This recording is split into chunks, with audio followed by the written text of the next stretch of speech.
Bonsoir tout le monde. J'attends que vous arriviez. Et en attendant, donc, je vais me présenter. Je suis Danielle Segas, conceptrice de Aimer lire écrire, après avoir été pendant 45 années orthophoniste et consultante en audio-psychophonologie. Je partage aujourd'hui mon expertise et mon expérience avec des parents, des enseignants et des professionnels de l'enfance pour aider davantage d'enfants à aimer, apprendre à lire et à écrire. Et ce soir, nous allons parler de dyslexie. Bonsoir Anan, bonsoir Nejib, bonsoir Rabia, bonsoir tout le monde. Merci d'être là, fidèle au rendez-vous. Ça faisait longtemps que je n'avais pas fait de direct sur Facebook, car j'ai été malade d'abord. Je n'ai pas encore retrouvé complètement la clarté de ma voix. Je viens d'être malade pendant 3 semaines et je ne suis pas encore complètement rétablie. Et puis j'ai beaucoup de travail et j'avoue que je n'arrive pas à tout faire. Bonsoir, je viens de voir Rachida qui vient d'arriver, j'ai vu un petit pouce, merci. Merci de penser à partager le live pour que beaucoup de personnes, bonsoir mon père, ma vie, je ne sais pas quel est le prénom qui se cache, bonsoir Rachida, voilà. Bonsoir tout le monde, excusez-moi, je tousse. Oh, je fais tomber de ma tisane partout. Bon. Alors, en attendant que tout le monde arrive, je vais vous demander, alors d'où êtes-vous? Est-ce que vous êtes un parent? Est-ce que vous êtes un enseignant? Et d'où êtes-vous?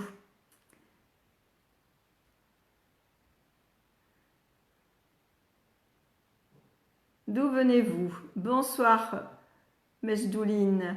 Bonsoir tout le monde. Donc, dites-moi d'où vous venez et si vous êtes un parent ou un enseignant. Et peut-être les deux.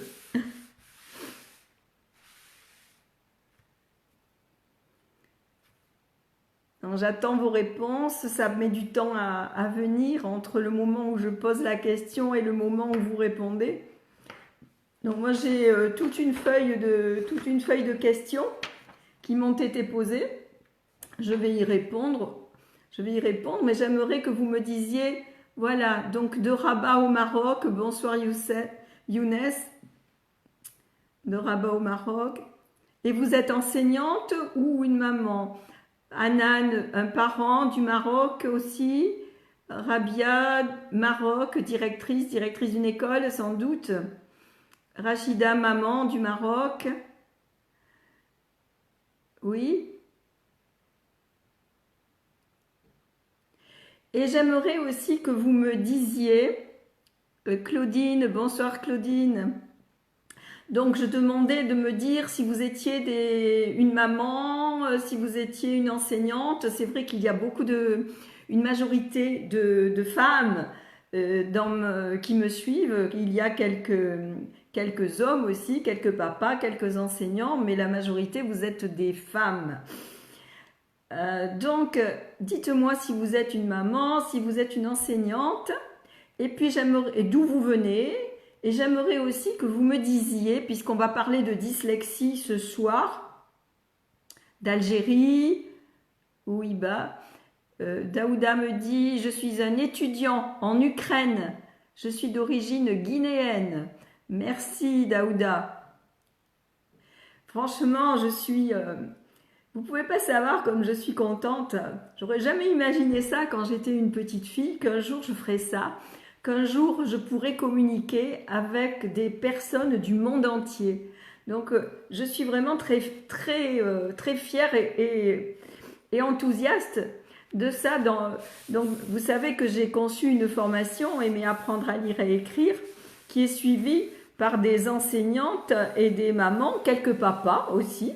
Pas d'enseignants, mais quelques papas, 3 papas. Donc, j'ai 70 personnes qui suivent la formation et vous voyez, il y a 3 hommes simplement. Je suis parente de Tunisie et enseignante aussi. Delco à Grenoble. Ah, vous êtes tunisienne, mais vous êtes en France. Medjouline. Oui, je vais bien, Josué. Bonjour. Justement, je pensais à vous ces jours-ci et je me demandais comment vous alliez. Donc, vous êtes là, tout va bien. Donc, j'aimerais que vous me disiez, la dyslexie, c'est quoi pour vous?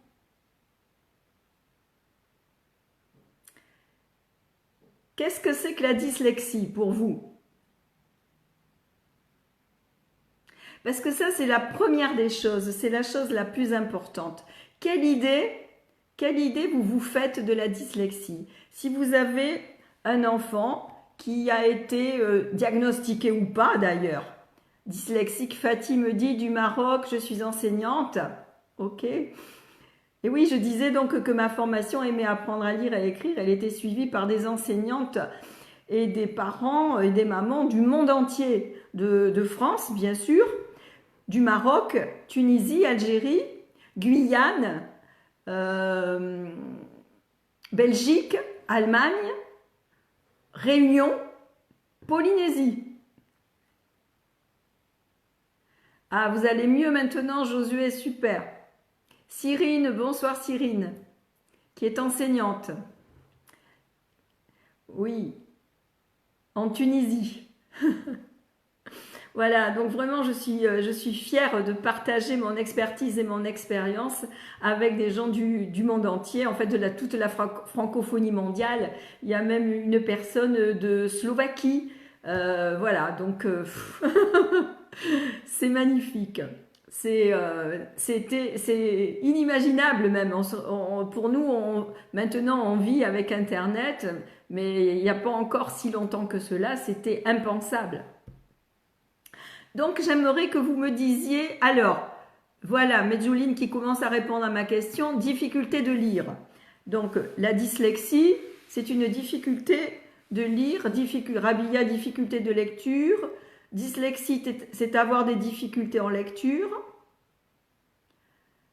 difficulté d'apprentissage de la lecture, oui, dyslexie, c'est difficulté d'apprentissage de la lecture, dysorthographie, difficulté d'apprentissage de l'orthographe, dyscalculie, difficulté d'apprentissage du calcul, dysphasie, difficulté d'apprentissage du langage, dyspraxie, les difficultés en fait pour savoir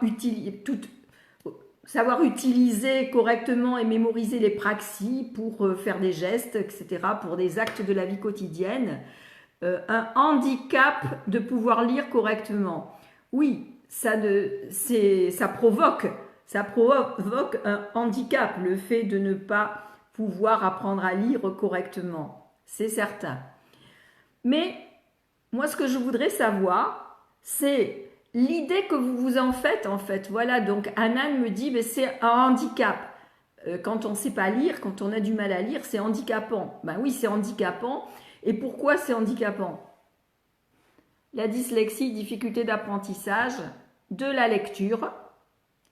Et bien entendu, une difficulté d'apprentissage de la lecture va entraîner ensuite une difficulté d'apprentissage de l'orthographe, difficulté de prononciation et d'articulation. Non, non, la dyslexie n'est pas une difficulté de prononciation et d'articulation. C'est une difficulté essentiellement dans l'apprentissage de la lecture. Et donc, ce que je voudrais dire, moi, à ce sujet, au sujet de la dyslexie, c'est que pour parler avec de nombreux parents aujourd'hui, pour avoir suivi presque 2000 enfants dyslexiques et leurs familles au cours de ma vie professionnelle, lire, écrire, calculer, non, non Mouna. Dyslexie, difficulté d'apprendre à lire. Dysgraphie, difficulté d'apprendre le geste d'écriture. Dyscalculie, difficulté pour accéder aux opérations logico-mathématiques. Dyslexie, pour Claudie, pour moi, c'est un dysfonctionnement dans une partie du cerveau, ce qui cause des difficultés d'apprentissage. On va en reparler de ça. Amen me dit comment alors? Je ne sais pas ce que ça veut dire. Comment alors? Pourquoi Ahmed avait dit quoi? Il avait dit quelque chose. Voilà. Ahmed, non, ça n'est pas une difficulté de prononciation. La prononciation et l'articulation sont des... La prononciation, c'est une difficulté au niveau de la parole, c'est-à-dire la capacité. Et c'est vrai que des difficultés au niveau de d'acquisition, on va dire, de la prononciation et de la mise en place, en fait, de la parole, de la capacité à pouvoir prononcer correctement les mots, c'est-à-dire, par exemple, vous voyez, quand l'enfant est petit, le mot parapluie, il va avoir du mal à le prononcer et le r, ne sachant pas prononcer le r, par exemple, il va dire papuis. Donc, vous voyez, parapluie va devenir papuis.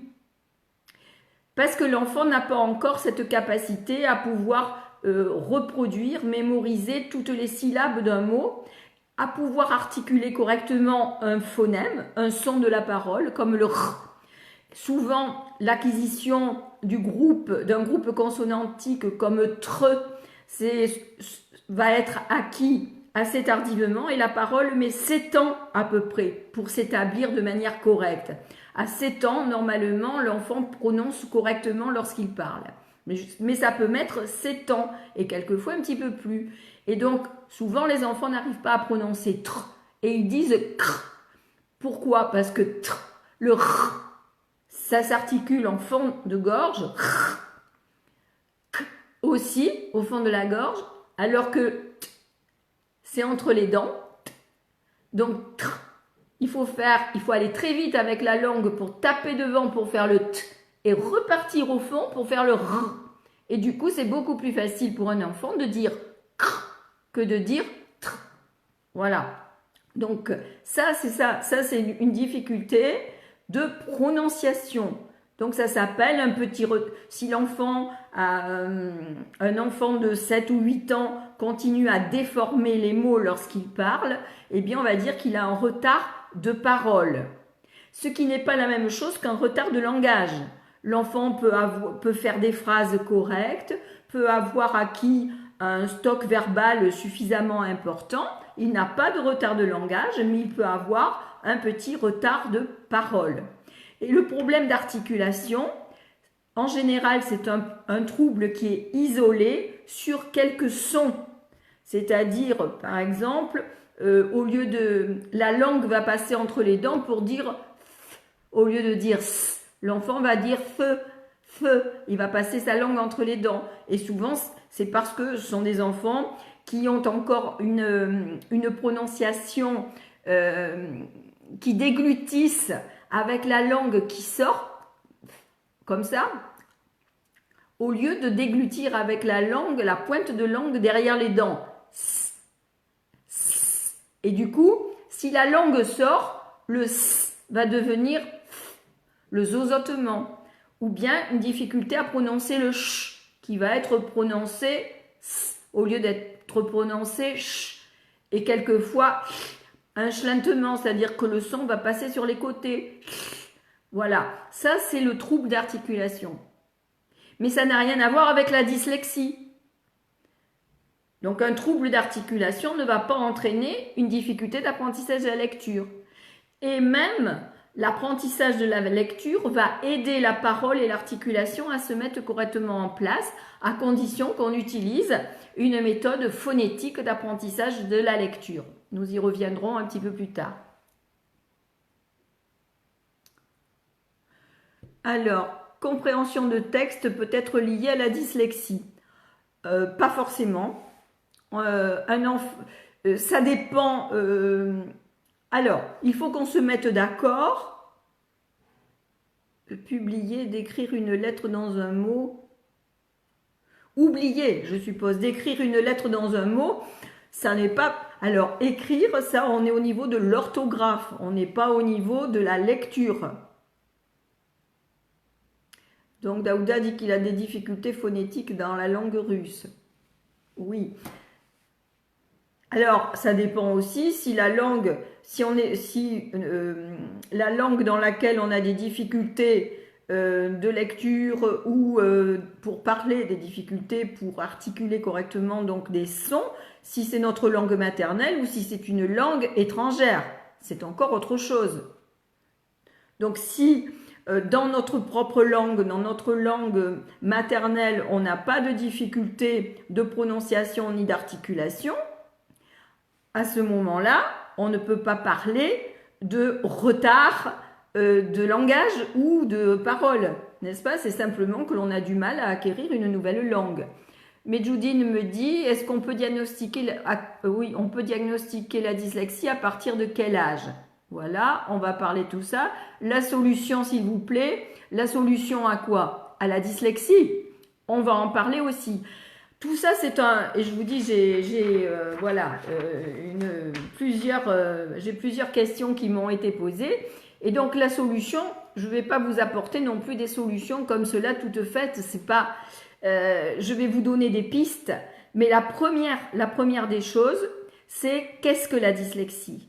Parce que c'est très important, quand on a un enfant qui a des difficultés d'apprentissage de la lecture, et même si on a posé un diagnostic de dyslexie, en admettant, c'est très très important de savoir comment on se représente ce problème, comment l'adulte, comment le parent, comment l'enseignant se représente ce qu'est la dyslexie et quelles sont les conséquences que ça a pour son enfant ou pour son élève. Une écriture très petite peut-elle révéler un trouble? Non, ça n'a rien à voir. Une écriture petite, ça ne va pas révéler une dyslexie ou non, ça va être que l'enfant, quelqu'un qui est inhibé, va avoir une toute petite écriture parce qu'il a du mal à s'ouvrir. Vous savez, hein, en graphologie, on fait des analyses de caractère et de personnalité. Écrire avec un clavier correctement, mais pas avec un stylo, ça n'a rien à voir avec la dyslexie, ça.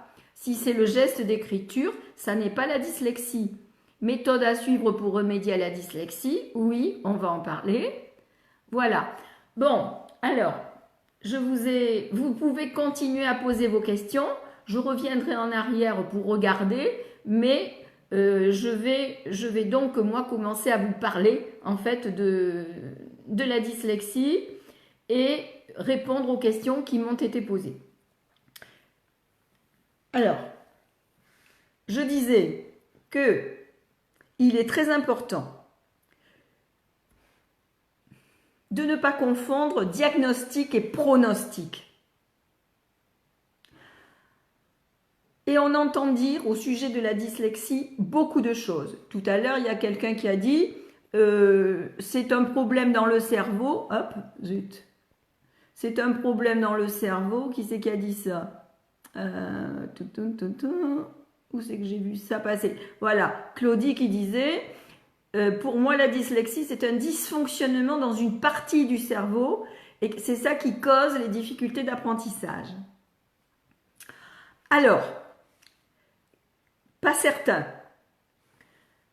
Lorsque on fait un IRM fonctionnel d'une personne qui a une difficulté de lecture, qui lit mal, que l'on dit dyslexique, et que l'on regarde son cerveau en train de fonctionner, on va voir que certaines zones, notamment les zones du langage, sont moins actives que l'hémisphère gauche et moins actives que l'hémisphère droit. Donc tout se passe davantage dans l'hémisphère droit. Au lieu, et très peu dans l'hémisphère gauche. Or, dans l'hémisphère gauche sont situés les centres du langage. Et lire, c'est comprendre un message. Ce qui est écrit représente du langage. Donc, la lecture, quelque part par là, c'est du langage. Alors, les neuroscientifiques ont repéré des petits amas de neurones qui proviennent de neurones qui n'ont pas migré pendant la migration neuronique pendant la vie intra-utérine.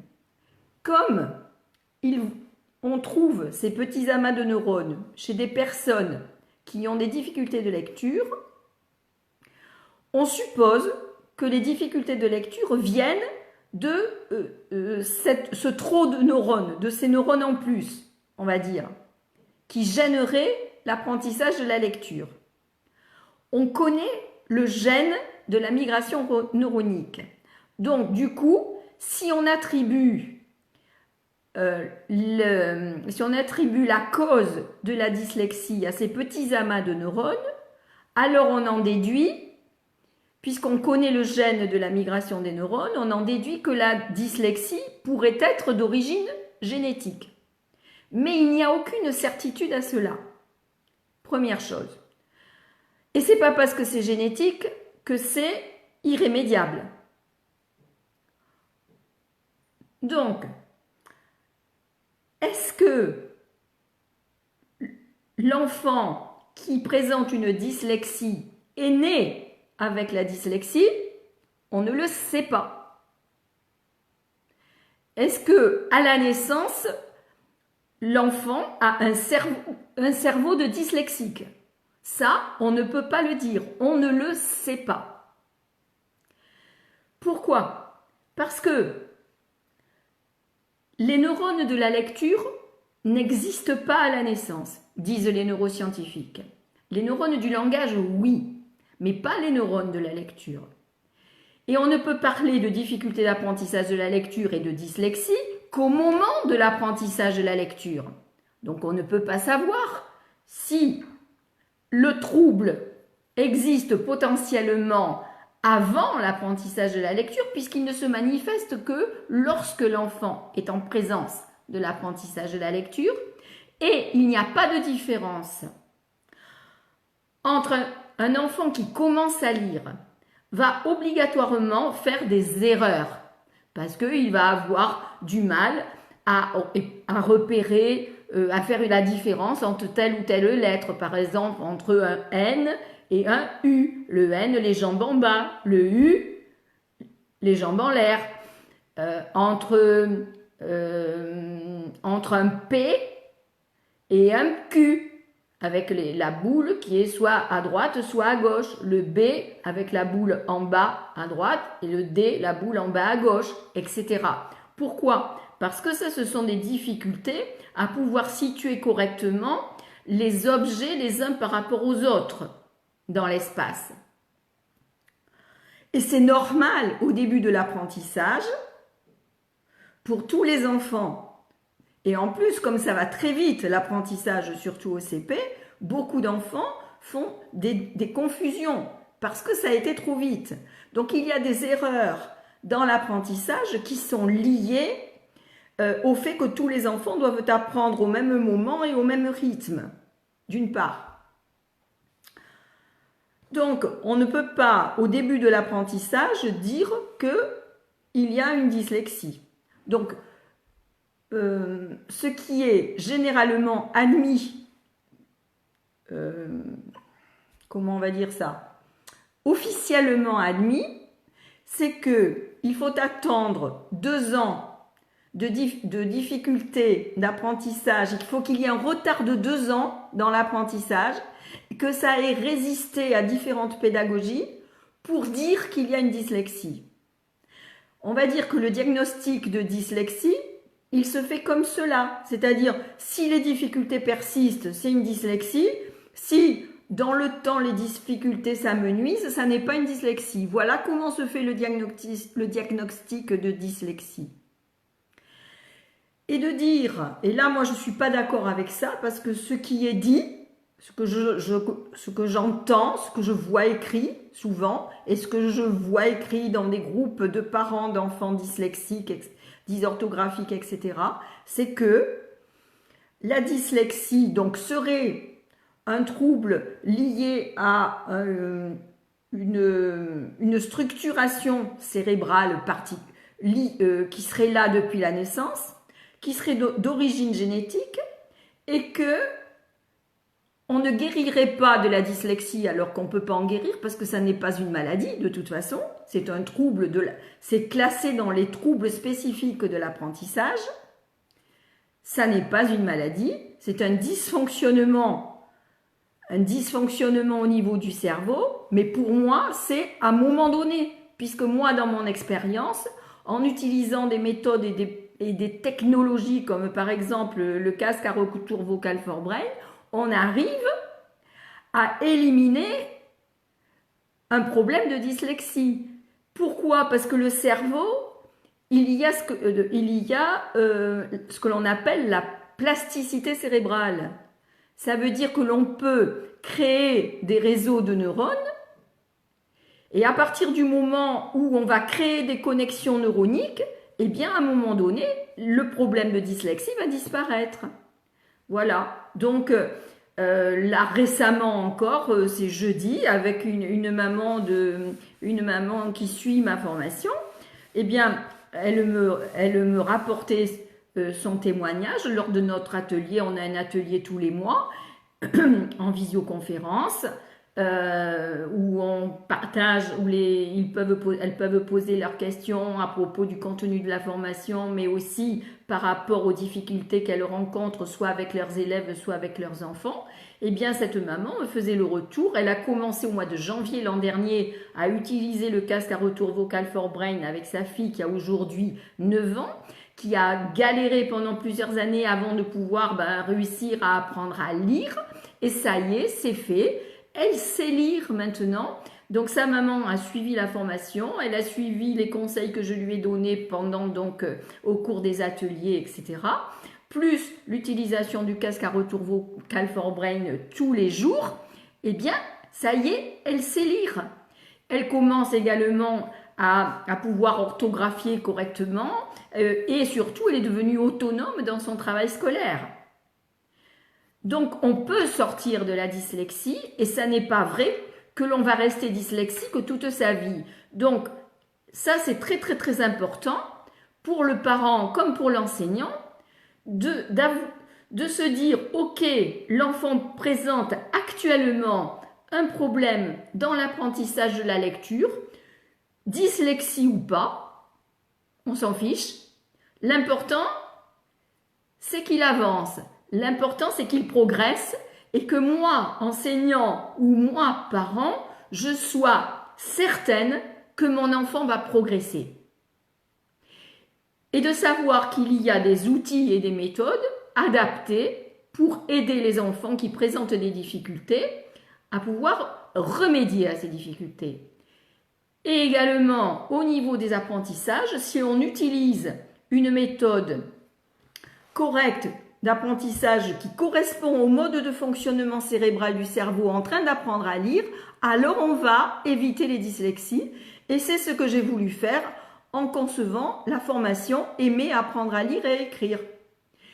Voilà, j'ai voulu, si une méthode à départ phonétique, je dis bien départ phonétique, je ne dis pas une méthode syllabique, je dis une méthode à départ phonétique.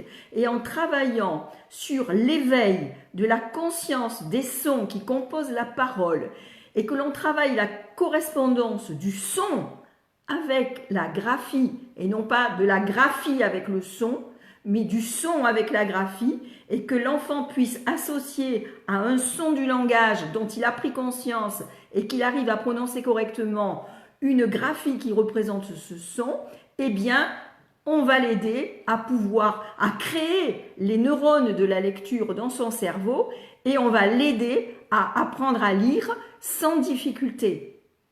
Et pour cela, il faut commencer jeune. Il faut commencer vers les 3 ans et demi, 4 ans, avec des méthodes ludiques. Et moi, je conseille de commencer avec les enfants petits, de commencer avec les alphas, la méthode des alphas. Mais attention à ne pas utiliser les alphas comme des lettres, mais comme des petits personnages auxquels les enfants vont d'ailleurs s'identifier, avec qui ils vont être copains, qui vont devenir leurs compagnons en fait de jeu et d'apprentissage quand ils sont petits. Pourquoi? Parce que c'est ludique. C'est pour cela qu'avec les petits, j'aime bien utiliser les alphas. Mais on peut utiliser aussi la méthode phonétique et gestuelle de Madame Borel-Maisoni, où on va associer à un son de la parole, on va associer un geste. Ah, la bouche est ouverte, donc ma main est ouverte. O, U, voilà, etc. Donc il y a des méthodes qui fonctionnent pour créer les neurones de la lecture. Ça, c'est important. Donc, s'il vous plaît, ne mélangez pas diagnostic et pronostic. Alors, une fois qu'un diagnostic est posé, n'allez pas vous dire que votre enfant ne saura jamais lire, parce que ça, c'est pas vrai. N'allez pas vous dire qu'il va galérer pendant toute sa scolarité et qu'il va être en échec, parce que là, vous anticipez. Vous voyez? Et ça, c'est très important parce que vous allez être angoissé et l'enfant va le ressentir. Et comme vous n'allez pas avoir confiance dans les capacités d'apprentissage de votre enfant, lui non plus ne va pas avoir confiance en lui. Donc, autant qu'enseignant, en tant qu'enseignant et en tant que parent, l'important, c'est d'avoir confiance. Et pour avoir confiance, eh bien, il faut savoir ce qu'il faut faire. Voilà. Et c'est pour cela que j'ai créé la formation Aimer apprendre à lire, à écrire. Parce que là, vous êtes, c'est ce que disait Alice, justement, jeudi. Elle disait, j'ai confiance maintenant. Je sais, quand ma fille me pose des questions, qu'elle vient chercher mon aide, je sais quoi lui répondre, je sais comment l'aider, j'ai confiance. Et je vois que maintenant, elle sait lire. Bien sûr, il manque la fluidité de la lecture et la compréhension au fur et à mesure qu'elle lit, mais elle sait lire et elle ne va plus jamais revenir en arrière. Et du coup, j'ai confiance et je sais qu'elle va y arriver. Elle va y arriver à son rythme, mais elle va y arriver. Et moi, j'ai confiance en moi parce que je sais que je peux l'aider. Donc, avec le casque à retour vocal for brain qu'elle a acquis l'année dernière, plus depuis le mois de janvier, elle suit la formation. Elle a les outils qu'il faut pour aider son enfant à avancer. L'enfant est suivi aussi en orthophonie régulièrement, une fois par semaine pour les mathématiques, une fois par semaine pour le français. Et les orthophonistes sont vraiment très enthousiastes et contentes de voir les progrès qu'elle a fait en 10 mois. Donc c'est possible de sortir de la dyslexie, c'est possible. Et il ne faut pas se dire que l'enfant va rester handicapé toute sa vie avec ça. Voilà. Donc ça, c'est la première des choses et c'est la plus importante. Je vous assure, c'est la plus importante. Après, la chose la plus importante, c'est les méthodes à utiliser. Donc, si jamais vous êtes enseignant en maternelle, si vous êtes parent de jeunes enfants, parlez-leur beaucoup, racontez des histoires, travaillez sur le langage, travailler sur l'acquisition du vocabulaire, le sens des mots, etc. Ça, c'est important. Et ensuite, éveiller la conscience des sons de la parole et travailler la correspondance du son avec la lettre, avec des lettres mobiles. Voilà. Et tout un tas de facilitation s'il faut utiliser le toucher et faire sentir à l'enfant en faisant des lettres, lui faire deviner je fais pareil. Alors ça va pas, ça c'est pour après. Ça c'est pour après lorsqu'il est au niveau du décodage. Mais là, moi, on commence d'abord par l'encodage et après le décodage. Il peut se passer 6, 10 ou même 1 an quelquefois entre le moment où l'enfant est capable d'encoder, c'est-à-dire si je lui dis ma, qu'il est capable d'attraper la lettre M et la lettre A et les placer dans le bon sens. Il va se passer quelquefois 6 mois, 8 mois et voire 1 an pour qu'il arrive, quand il voit la lettre M et la lettre A, pouvoir dire ma. Ça peut vous paraître incroyable que l'enfant soit capable d'encoder et pas capable de décoder. Mais c'est normal, parce qu'il est d'abord, dans un premier temps, la première étape, c'est l'encodage et la deuxième étape, c'est le décodage. Pour certains enfants, ça va aller très vite, pour d'autres, ça va prendre beaucoup plus de temps. Mais ils vont y arriver. Alors, donc je disais, l'état d'esprit du parent et de l'enseignant dans ne pas faire de pronostic, ne pas avoir de croyances limitantes, croire aux capacités de son enfant à réussir à apprendre à lire et utiliser les méthodes qui fonctionnent et qui permettent de créer les réseaux de neurones, les neurones de la lecture. Voilà. Et alors après, comment on fait? Parce que là, j'ai tout un tas effectivement de questions. Comment on fait quand on a un enfant qui a... donc, je venais de parler, utiliser les bonnes méthodes, ça veut dire, ça c'est au niveau de l'apprentissage, mais après au niveau de la remédiation.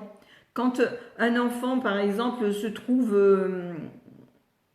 en CM2, là je m'occupe d'un enfant en ce moment, il va sur ses 10 ans, donc il est en CM2, l'année prochaine il rentre en 6e. Cet enfant ne maîtrise pas correctement encore la lecture,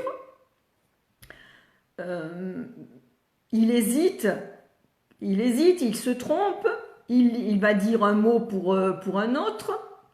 Au début, il ne se rendait pas compte qu'il se trompait. Maintenant, comme il utilise le casque à retour vocal for brain, il se rend compte de l'erreur et il revient en arrière ensuite pour corriger. Il entend son erreur et il arrive à se corriger. Et il n'arrive pas en fait à comprendre au fur et à mesure qu'il lit. Pourquoi? Parce qu'il ne connaît pas encore très bien toutes les graphies. Il ne les reconnaît pas. Il ne reconnaît pas encore toutes les graphies. Donc il y a un travail à faire au niveau de la reconnaissance, de la mémorisation des graphies. Aujourd'hui, justement, j'ai travaillé avec lui. Et j'essaye de l'aider justement à pouvoir comprendre au fur et à mesure qu'il lit. Donc, sa maman vient d'acquérir le casque à retour vocal for brain parce qu'il l'utilisait simplement une fois par semaine avec moi. Maintenant, il l'a à la maison, il va pouvoir s'en servir tous les jours, un quart d'heure par jour et ça va l'aider pour pouvoir comprendre ce qu'il lit au fur et à mesure qu'il lit. Mais c'est un enfant, par exemple, qui ne s'arrêtait pas ni au point ni aux virgules, etc. Il ne pouvait pas regrouper les mots qui vont ensemble, qui font sens ensemble. Donc cet après-midi, j'ai travaillé avec lui et je lui ai fait repérer, avant de lire, je lui ai fait repérer une phrase. Donc une phrase, elle commence par une majuscule. On peut repérer la phrase parce qu'elle commence par une majuscule et qu'elle se termine par un point. Ce sont les limites de la phrase quand elle est donc écrite. Et donc, je lui ai fait repérer comme cela les phrases. Ça n'a pas forcément été évident d'ailleurs, au début. Donc, je lui disais, voilà, montre-moi, voilà, là tu as une majuscule, il est où le point, le prochain point? Mais au début, il me montrait le point qui était juste avant la majuscule, imaginez. Et je lui dis, là, tu as la majuscule, montre-moi où elle se termine, la phrase. Ben, il me montrait le point qui était juste avant. Ben, j'ai dit non, ça, c'est le point de la phrase qu'il y avait avant. Maintenant, c'est une nouvelle phrase, il y a une majuscule. Et donc, cette phrase, elle se termine où? Elle va se terminer au prochain point. Il est où le prochain point? Vous voyez? Et ça, c'est un enfant qui croyait, parce que maintenant, ça y est, il a changé sa croyance, il sait qu'il comprend. Mais quand je l'ai rencontré le premier jour, il pensait qu'il ne comprenait rien. Et il me disait, je sais pas, je sais pas, je sais pas. Je lui disais, si tu sais. Et le premier jour où j'ai fait le bilan avec lui, ça a été de lui démontrer qu'il savait. Et j'ai dit, si, tu sais, réfléchis, tu sais. Donc il ne réfléchissait plus, il ne pensait plus, parce qu'il était certain qu'il ne savait pas. Donc il ne pensait pas. Et il s'est aperçu comme cela, dès la première séance, je lui ai montré qu'il savait. Et j'ai dit, moi je ne veux plus entendre je ne sais pas, parce que tu sais. Et il y a plein de choses que tu sais, si tu es persuadé que tu sais, tu vas voir toutes ces choses que tu sais, elles vont sortir. Et je lui ai dit, moi je suis une ouvreuse de robinet, en fait. Il suffit d'ouvrir le robinet, tout va sortir. Pour le moment, le robinet, il est coincé. Donc on va décoincer le robinet. Et c'est ce qu'on est en train de faire. Voilà. Et donc, ensuite, quand il lisait, j'ai fait comme ça. Je lui ai dit, quand tu vas rencontrer une virgule, tu tapes un coup. Quand tu rencontres un point, tu tapes 3 coups. Quand tu rencontres un point virgule, tu tapes 2 coups. Quand tu rencontres les deux points, tu tapes 2 coups. Et aujourd'hui, ce qu'on a fait, on a décortiqué une phrase. On a regardé une phrase. Donc, quand il y avait, par exemple, il y avait une virgule. Je dis, pourquoi il y a une virgule? S'il n'y avait pas la virgule, qu'est-ce qu'il aurait fallu mettre? Il faut que je retrouve la phrase, je vais vous dire, je vais vous montrer ça. Voilà, par exemple, cette phrase. Une certitude affreuse, virgule, déchirante, virgule, hurle en lui. 2 points. Il ne reverra jamais Ida. Le livre, c'est La bibliothécaire. Et donc, c'est une vieille dame, en fait, qui écrit ses mémoires. Et puis, la nuit, en fait, là, il y a une petite fille qui sort de la maison et qui se rend dans une bibliothèque. Et un garçon qui s'appelle Guillaume suit la fille dans la bibliothèque. Et la vieille dame est morte et Ida, bien sûr, a disparu aussi. Et il prend conscience qu'il ne la reverra plus, jamais. Et donc cette phrase-là, une certitude affreuse, virgule, déchirante, virgule, hurle en lui, 2 points, il ne reverra jamais Ida. Qu'est-ce qu'on a fait comme travail? Certitude, tu sais ce que ça veut dire, certitude? Qu'est-ce que c'est la certitude? C'est un petit animal. Pourquoi il me disait que c'était un petit animal? Parce qu'il y a écrit hurle. Une certitude affreuse, déchirante, hurle en lui. Alors, qu'est-ce que ça veut dire avoir la certitude de? Il a fini par trouver que ça voulait dire qu'on était sûr de quelque chose. Et c'est quoi la certitude dont il est certain? C'est quoi la chose dont il est sûr? Il y a les 2 points. Il ne reverra jamais Ida. Donc je lui ai fait découvrir tout ça. Et une certitude affreuse, virgule, déchirante. Pourquoi il y a une virgule? Et il me dit, c'est parce qu'il y a 2 mots. Alors on a mis une virgule entre les deux. Il avait l'intuition, en fait, que la virgule, elle servait à séparer les 2 adjectifs, affreuse et déchirante. Mais il ne savait pas l'exprimer. Et je lui dis, et pourquoi est-ce qu'il faut une virgule entre affreuse, déchirante? Pourquoi il faut une virgule? Eh bien, il dit, s'il n'y a pas la virgule, est-ce qu'on peut mettre sans virgule? Non. Et alors, si on ne met pas la virgule, qu'est-ce qu'il faut mettre? Et il a fini par trouver qu'il aurait fallu mettre « et », E-T, une certitude affreuse et déchirante. Donc, vous voyez ce travail, c'est juste que sur cette toute petite phrase-là, on a fait un travail énorme. Et après, il y avait « hurle ». Et je lui dis, et qu'est-ce que c'est qui hurle en lui? Il fallait trouver, c'était la certitude qui hurle. Et comment ça fait une certitude? Il a fallu travailler sur le nom. Certitude, c'est quoi comme mot? C'est quoi comme sorte de mot?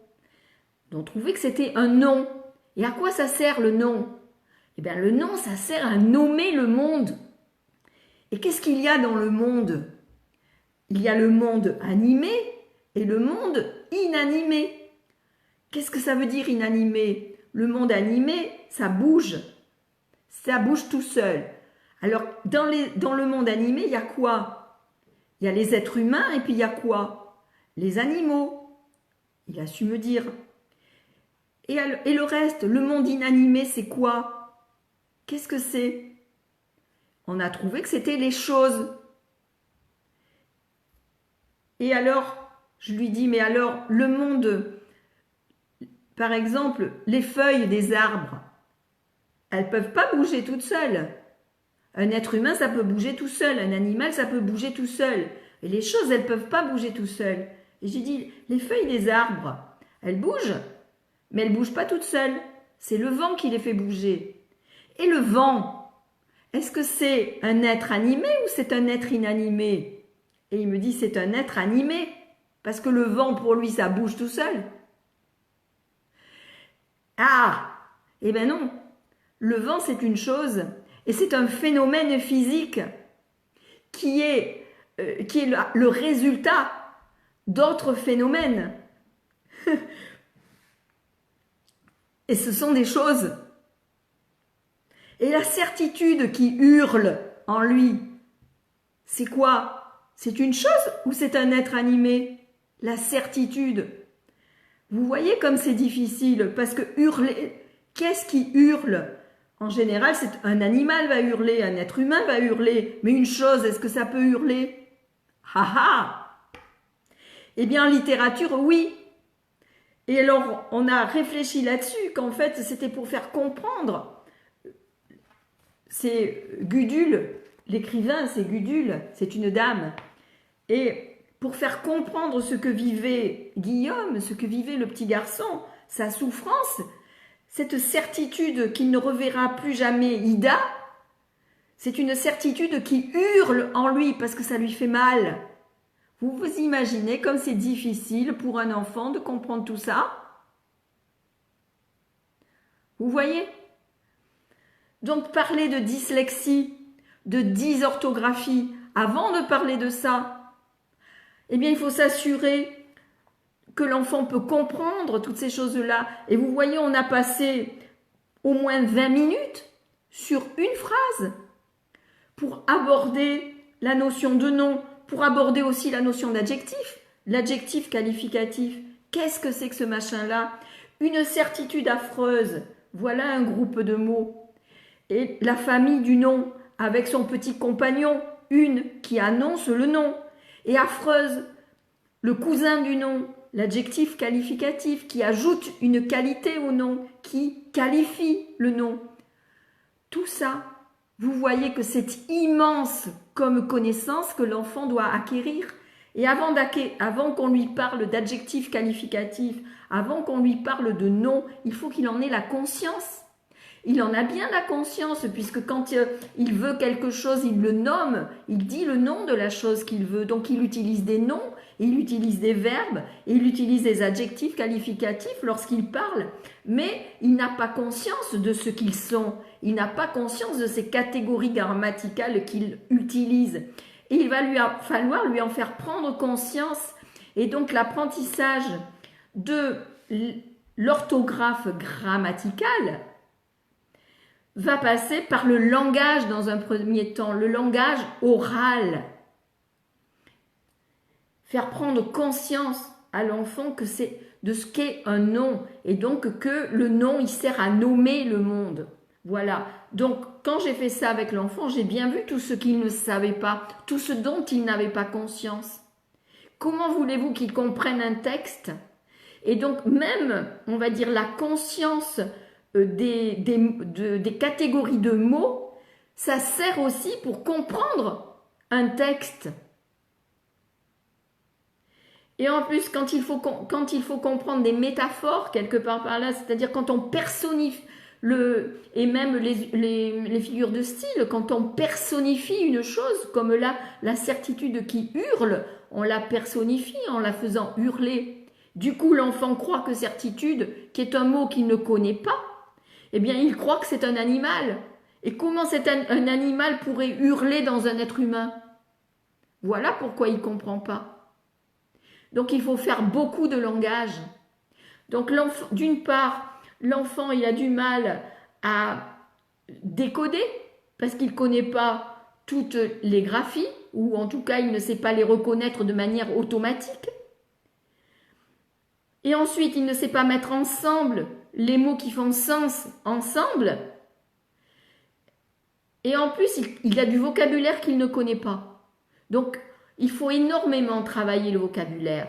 Beaucoup, beaucoup travailler le vocabulaire. Et voilà pourquoi il faut lire des histoires aux enfants, même lorsqu'ils savent lire, même lorsqu'ils sont grands, pour pouvoir justement s'arrêter un moment et travailler sur le sens des mots, travailler sur qu'est-ce que tu comprends dans cette phrase. Et ce que j'ai travaillé aussi aujourd'hui avec lui, ça a été, bon, c'est moi qui ai lu, et je lui dis, par exemple, donc, elle venait de mourir et il ne le savait pas. La vieille dame venait de mourir, il ne le savait pas. Tout se met à tourner autour de lui. « Guillaume, mon chéri !» Sa mère le rattrape au moment où il tombe. Et je lui dis, est-ce que tu comprends ce que je viens de lire là? Tout se met à tourner autour de lui. Est-ce que tu peux te le représenter, ça? Tu vois, il est vraiment très triste. C'est un drame qui vient de se passer pour lui. La vieille dame est morte, donc Ida aussi ne va plus la revoir. Et tout se met à tourner autour de lui et il se trouve mal en fait. Et sa mère le rattrape au moment où il tombe. Et je lui ai fait visualiser ça. Je lui ai fait imaginer dans sa tête. Ferme les yeux. Est-ce que tu peux voir la scène? Est-ce que tu peux voir Guillaume? Tu le vois là, Guillaume? Oui. Comment il est, Guillaume? Tu peux me le décrire? Voilà. Et il va me décrire le personnage qu'il voit. Et tu entends? Guillaume! Guillaume, mon chéri! C'est sa maman qui crie. Tu l'entends crier? Tu la vois, sa maman, crier? Tu vois la scène?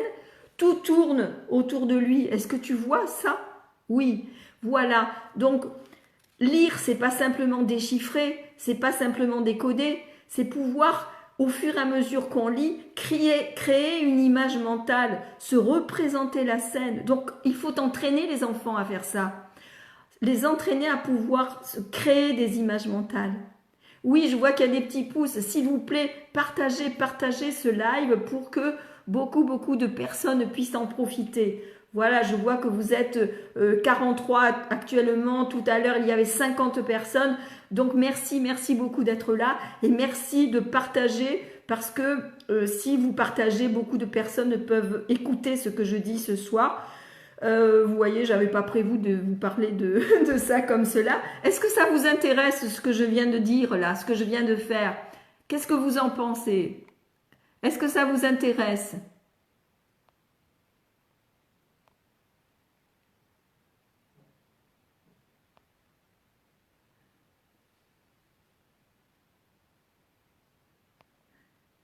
Je vais revenir en arrière pour lire ce que vous m'avez posé comme question.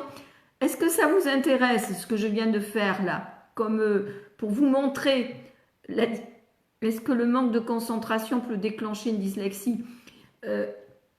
Oui, le problème de la dyslexie, voilà dans ce que je viens de vous montrer, je veux vous montrer l'ampleur de ce que ça peut être l'apprentissage de la lecture pour ne pas réduire les difficultés d'apprentissage à la dyslexie et la panique de « Ah là là, mon fils a une dyslexie, mon Dieu !» Non, regardons ce qu'il sait faire, regardons comment l'aider à apprendre à lire, à créer les neurones de la lecture.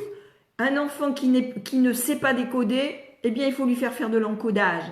Il faut lui faire travailler la correspondance son-signe graphique avec des lettres mobiles.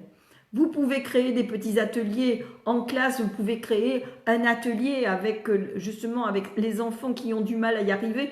Un enfant qui sait par exemple, il peut mener un atelier avec d'autres enfants pendant que vous faites autre chose avec un autre groupe d'enfants, etc. Vous pouvez les faire travailler sous forme d'atelier. À la maison, accompagnez vos enfants, même s'ils sont suivis en orthophonie, parce qu'une demi-heure par semaine d'orthophonie, vous savez, ça n'est pas suffisant.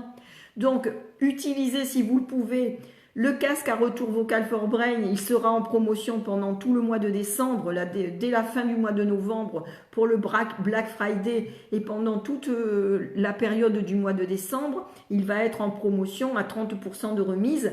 Essayez de pouvoir le plus rapidement possible, si vous avez des enfants qui présentent des difficultés d'apprentissage de lecture, qu'on appelle ça dyslexie, qu'on appelle ça autrement, peu importe, il faut trouver le moyen de les aider, et le plus rapidement possible. Et c'est possible. En 10 mois, c'est possible de tirer un enfant d'affaires, de le sortir de la dyslexie. C'est possible. Alors, c'est sûr qu'il y a des enfants qui peuvent avoir des troubles beaucoup plus profonds, c'est certain, et surtout si ça s'est accumulé avec un grand manque de confiance en soi et un sentiment d'échec. Donc là, c'est difficile parce qu'il faut travailler sur le sentiment d'échec et la confiance en soi. Et plus l'enfant est âgé, plus c'est difficile parce que c'est ça qui va être le plus difficile, de lui redonner confiance en lui. Et pour cela, le casque à retour vocal for Brain est vraiment un outil excellent parce que ça amène l'enfant à l'autonomie. Voilà, donc quoi d'autre? Donc le manque de concentration on ne peut pas dire que ça peut déclencher une dyslexie, mais le manque de concentration va... Alors, d'où peut venir le manque de concentration? Avant de parler de concentration, je parlerai moi d'attention et de motivation. Si je suis intéressée, je vais faire attention. Et je vais aussi pouvoir me concentrer. Un enfant peut manquer de concentration pour les apprentissages scolaires et pouvoir se montrer très minutieux, très attentionné et très concentré sur, par exemple, un jeu de construction, sur du bricolage, etc. Donc, c'est la motivation et l'intérêt qui va entraîner l'envie de faire attention, le désir de faire attention, le désir de réussir. Et le désir de réussir, il va venir du plaisir à réussir. Donc, il faut utiliser une pédagogie de la réussite. C'est quoi une pédagogie de la réussite? C'est une pédagogie qui va proposer à l'enfant des choses que l'on sait qu'il est en mesure de réussir. Donc, il faut connaître les phases du développement de l'enfant. Il faut savoir quels sont les stades par lesquels un enfant va passer pour apprendre à lire et à écrire. Qu'est-ce qu'il faut qu'il ait mis en place avant de pouvoir apprendre à lire et à écrire? C'est-à-dire la latéralisation, l'orientation dans le temps, l'orientation dans l'espace, la conscience de son corps, le schéma corporel, la conscience des phonèmes qui composent la parole, etc. La mémorisation, être capable de faire des distinctions entre des choses qui se ressemblent, mais qui sont différentes, très légèrement différentes, etc. Et là, les enfants aiment bien faire ça et vont mettre beaucoup d'attention, de concentration à le faire. Donc, donner à l'enfant, faire des propositions qui sont juste un tout petit peu, un petit poil, un petit cran au-dessus, plus difficile que ce... Parce que si on donne des choses de trop faciles, ça veut dire que c'est acquis. Si l'enfant réussit du premier coup, c'est que c'était bon, c'est acquis. Donc, il faut donner juste un tout petit peu difficile pour qu'il y ait un effort à faire. Cet effort que l'enfant va faire, il va le faire avec plaisir parce qu'il va réussir. Quand il réussit, il éprouve du plaisir.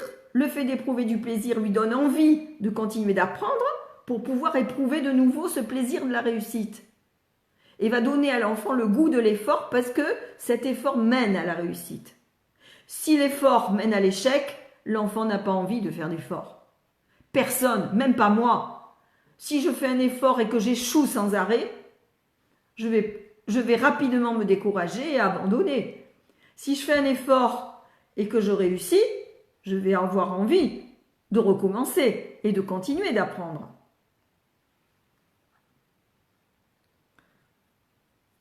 Voilà. Alors, je vais continuer. Donc voilà, la concentration. Non, la concentration, elle est liée à l'attention et à la motivation, mais c'est la perte de temps d'attendre 2 ans de scolarité. Alors, la perte de temps d'attendre 2 ans un enfant qui est en difficulté d'apprentissage, effectivement. Si vous vous rendez compte que c'est vraiment trop difficile et que à la fin, on va dire que après 6 mois de CP, si on voit que vraiment l'enfant est perdu et qu'il n'arrive vraiment à rien apprendre, consultez le plus vite possible.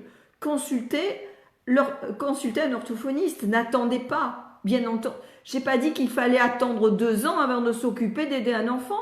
Mais non, on l'aide tout de suite.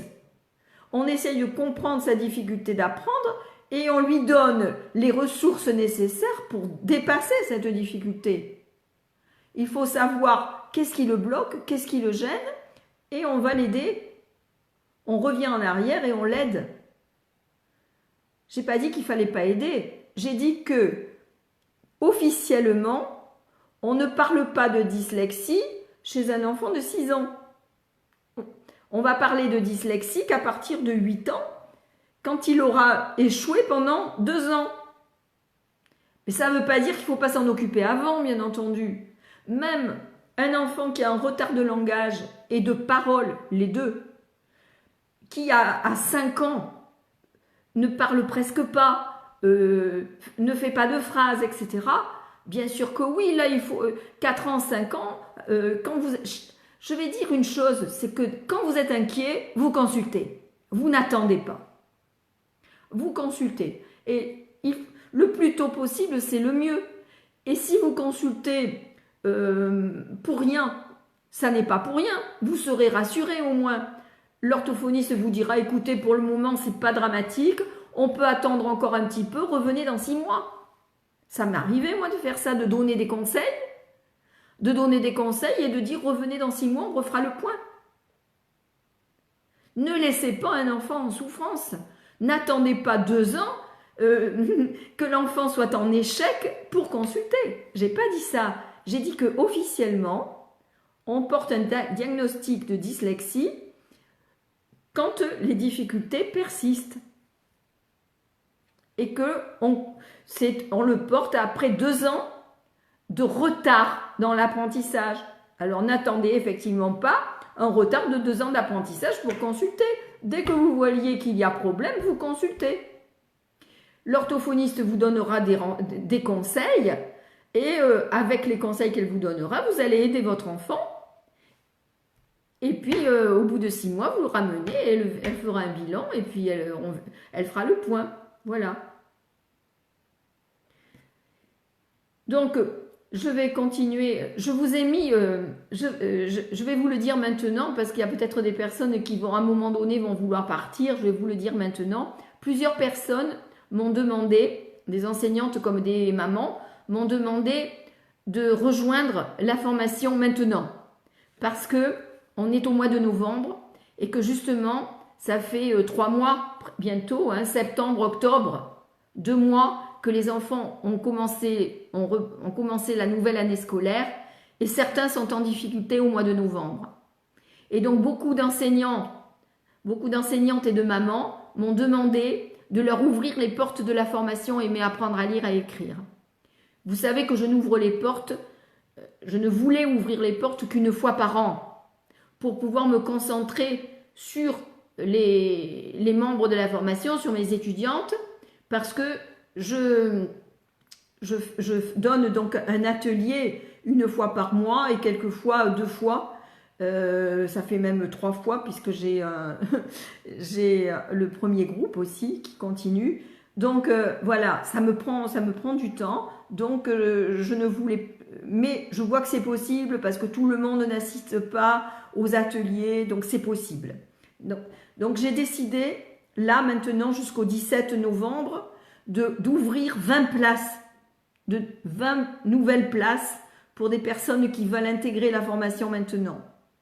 Donc c'est possible jusqu'au 17 novembre et je vous ai mis le lien au-dessus de la vidéo, je vous ai mis le lien pour aller visiter la page, pour aller prendre connaissance du programme de la formation, qui est une grosse formation, qui s'étale sur une année et même, ça peut être même plus, hein, parce qu'il y a vraiment...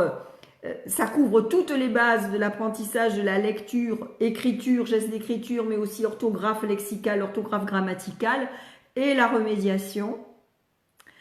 Donc, ça couvre toutes les bases de l'apprentissage, on va dire de l'âge de 3 ans jusqu'à l'âge de 12 ans, jusqu'à la fin du primaire et même début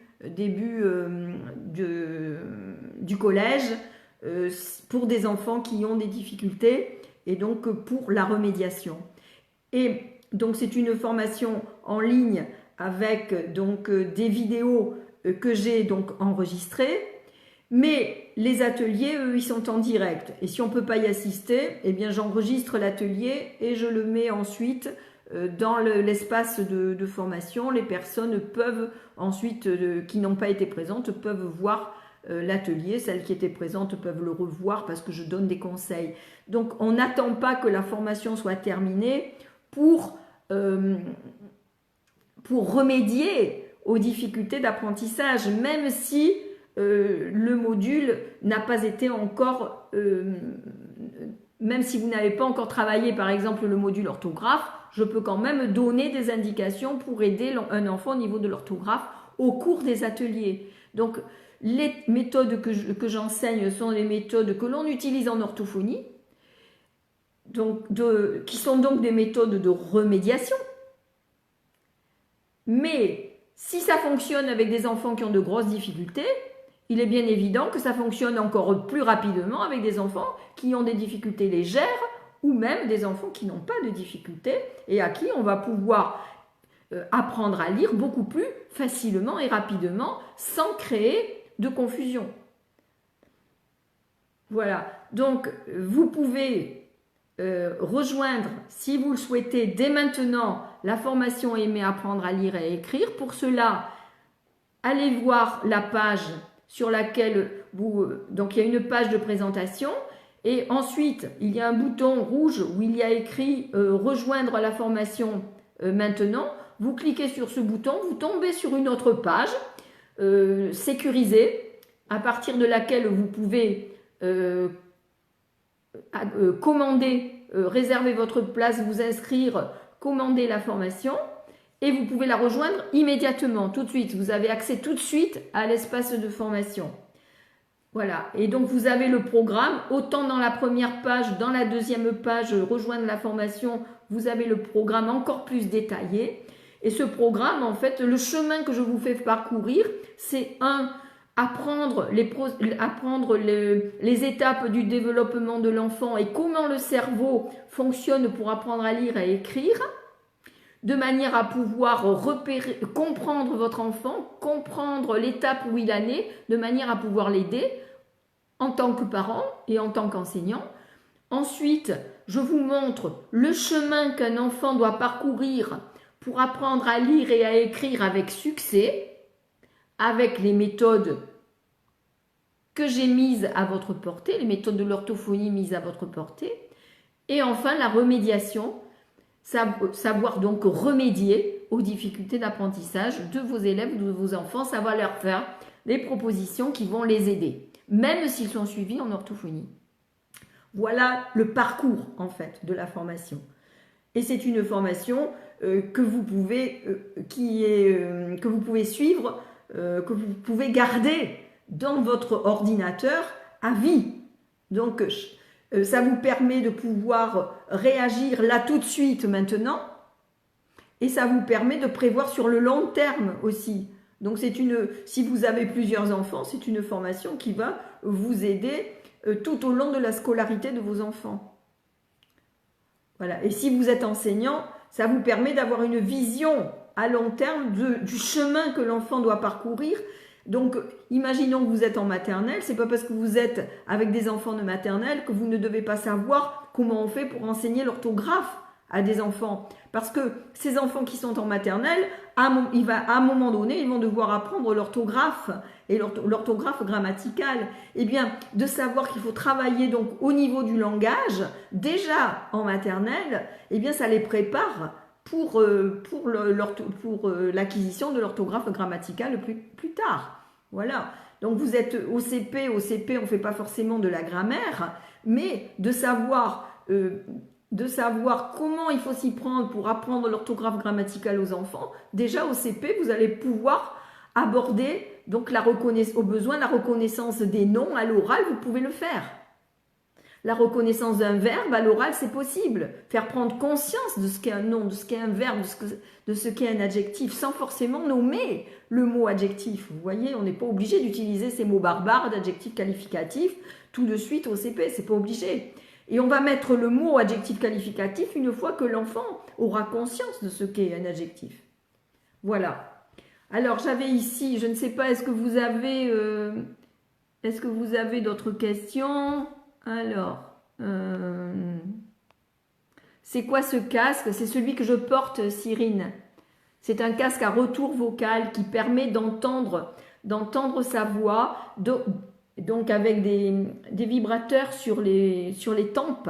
Donc j'entends ma voix par conduction osseuse et il va donc ma voix va donc perçue directement par l'oreille interne et amenée au cerveau, ici qui analyse. Donc ça permet de créer des connexions neuroniques, de dynamiser le cerveau, de pouvoir améliorer la prononciation, de pouvoir améliorer l'attention, la concentration, la mémoire et d'améliorer la compréhension de la lecture au fur et à mesure qu'on lit et donc la fluidité de la lecture et du coup la capacité à analyser le langage pour écrire. Puisque pour pouvoir écrire sans faute d'orthographe, eh bien il faut être capable d'analyser le langage à la vitesse à laquelle on écrit et ça c'est compliqué.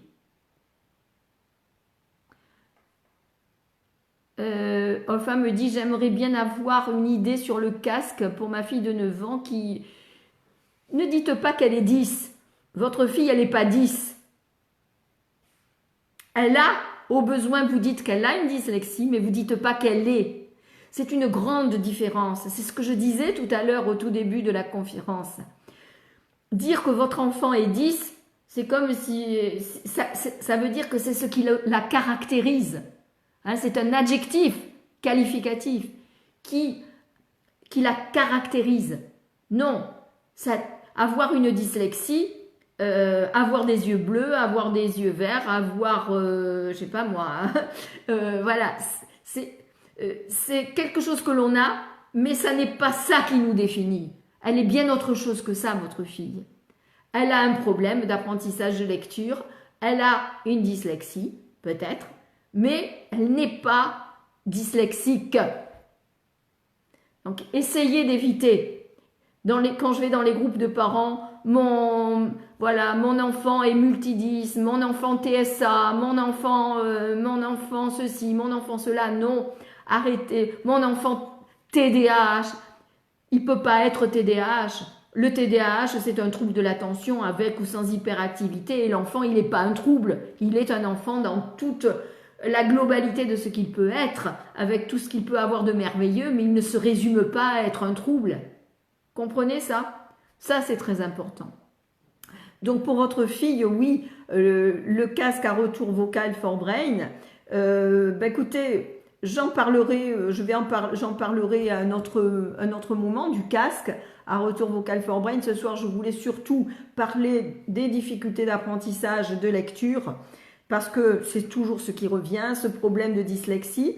Là, j'ai plein de questions auxquelles j'ai pas répondu, mais s'il faut, je referai un live demain soir. Je veux bien en refaire un demain soir pour continuer. Et donc, voilà, j'ai expliqué ce qu'était le casque Olfa. Si vous voulez en savoir plus, vous pouvez m'envoyer un message privé et on peut prendre rendez-vous aussi pour en parler. Vous pouvez prendre rendez-vous, il faudrait que je vous mette le lien. Vous pouvez aussi m'avoir au téléphone en utilisant un lien. Il faudrait que je vous le mette. Comment je peux faire? Je vais vous le mettre là. Vous allez voir si vous le voyez. Je vais vous mettre le lien pour prendre rendez-vous par téléphone. https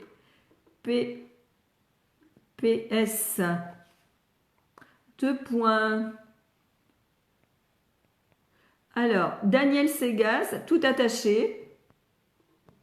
Daniel, il n'y a pas de majuscule, zut.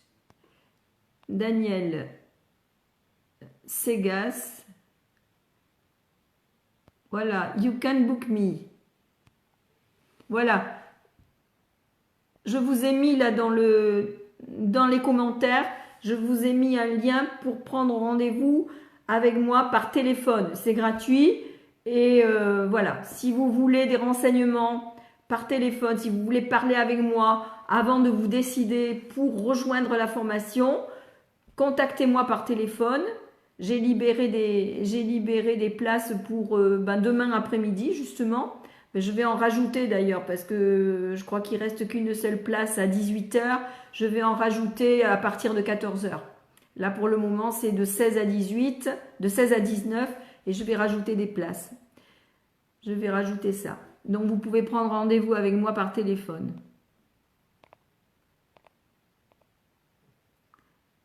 Petit Sam qui me dit je mérite le Nobel de l'apprentissage de la lecture. Je n'arrive pas à comprendre. Mon fils n'a pas un problème de prononciation. Il lit, mais très lentement, et il écrit très mal.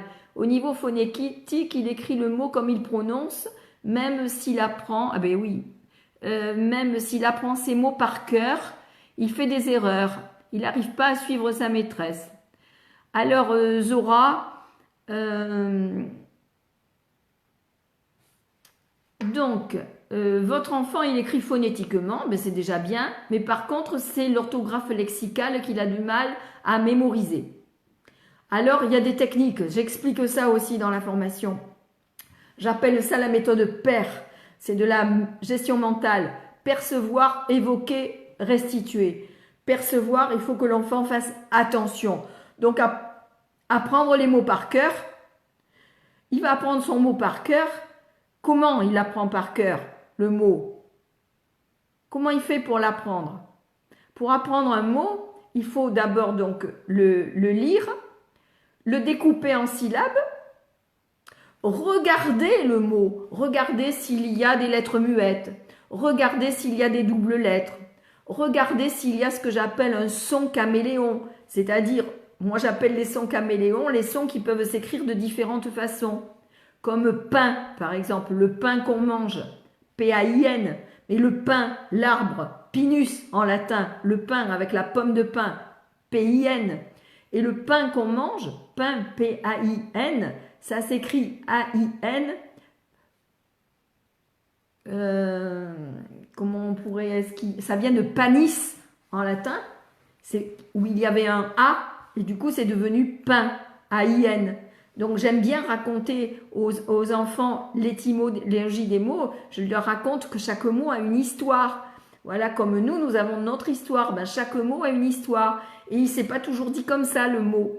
On a d'abord, le français vient du latin. Donc voilà, si je peux donner comme ça au passage, pour donner du sens en fait, l'enfant il n'est pas obligé de se rappeler de mémoriser que pain vient de panis, mais quand je lui explique, ah, ça fait sens, et du coup il va se rappeler qu'il y a un A. Voilà. Donc, et copain, ça veut dire ça veut dire avec, et pain, donc ça veut dire manger du pain ensemble, partager le pain ensemble, copain. Et copain, copine. Et pourquoi copain, copine? Ça devrait s'écrire IN, copain. IN puisqu'on dit copine. Eh bien non, parce que copain, ça veut dire partager le pain ensemble. Et le pain qu'on mange, ça s'écrit P-A-I-N.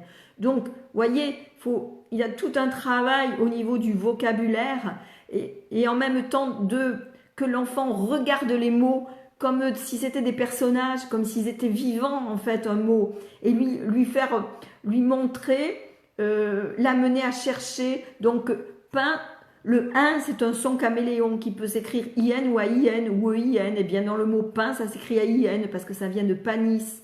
Donc ça s'écrit avec un A, A-I-N. Et ensuite, copain. Alors, qu'est-ce que j'entends? O-C-O.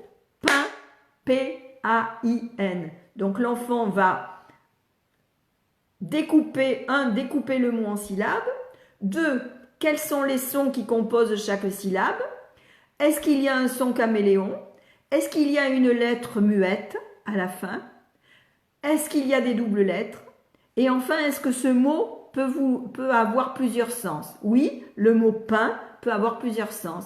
Ça peut être le pain qu'on mange et ça peut être le pain, l'arbre. Donc, dans la phrase, qu'est-ce que ça veut dire? Est-ce que c'est le pain qu'on mange ou est-ce que c'est l'arbre? Vous voyez? Donc, il faut amener l'enfant à réfléchir sur le mot, à réfléchir sur le langage, sur le sens du mot dans la phrase. Et ensuite, quand il a découpé son mot en syllabes et qu'il l'a écrit, soit avec des lettres mobiles, soit avec son stylo, eh bien, on lui dit de créer l'image mentale du mot. Fermer les yeux, c'est ce que j'ai fait. Tiens, j'ai fait ça aussi avec le petit cet après-midi. Ferme tes yeux. Imagine un tableau. Imagine qu'il y a un tableau devant toi. Est-ce que tu le vois, le tableau, dans ta tête? Tu vois dans ton... Parce que souvent, les enfants, ils ont du mal à visualiser. Donc, il faut les aider à visualiser. Est-ce que tu vois un tableau? Tu le vois, le tableau? Imagine que tu es à l'école et que tu vois le tableau de l'école. Maintenant, tu vas imaginer que tu écris le mot copain au tableau. Est-ce que tu te vois en train d'écrire le mot copain au tableau. Alors il dit oui qu'il se voit. Bon, et maintenant, avec quelle couleur tu as écrit le mot copain? Elles sont de quelle couleur les lettres que tu as écrit avec un stylo de quelle couleur? Alors mettons, il me dit un stylo bleu. Très bien. Bon, le son 1, c'est un son caméléon. Eh bien, tu vois, on va l'écrire en rouge. Est-ce que tu peux l'écrire en rouge maintenant, dans ta tête? 1, A-I-N, tu le mets en rouge. Voilà, il le met en rouge. Est-ce que tu le vois? Oui. Bon, maintenant, tu vas épeler le mot. Tu le vois écrit au tableau, le mot? Oui. Alors, épelle le mot. Et il va épeler les lettres qu'il voit. C-O-P-A-I-N. Très bien. Et maintenant, tu vas l'épeler à l'envers. Et là, il faut qu'il les voie, sinon il va se tromper. N-I-A-P-O-C.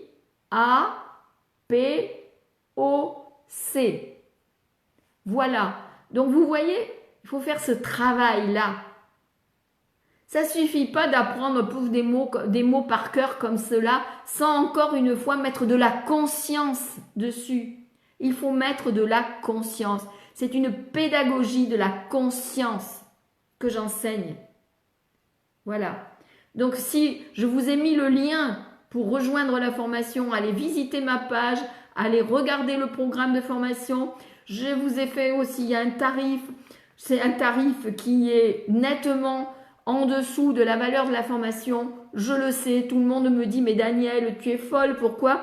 Pourquoi ce tarif? Parce que je veux que ce soit accessible. Je sais que ce n'est pas accessible à tout le monde, mais je veux que ce soit accessible à toutes les personnes motivées et qu'à un moment donné, même si elles ne peuvent pas aujourd'hui, elles pourront l'année prochaine, voilà, rejoindre ma formation. Ceci dit, l'année prochaine, je vais certainement modifier l'offre, ça sera certainement pas le même prix, ou en tout cas, il n'y aura peut-être pas il n'y aura peut-être plus dans ce prix-là, il n'y aura peut-être plus l'accompagnement personnalisé que je fais actuellement.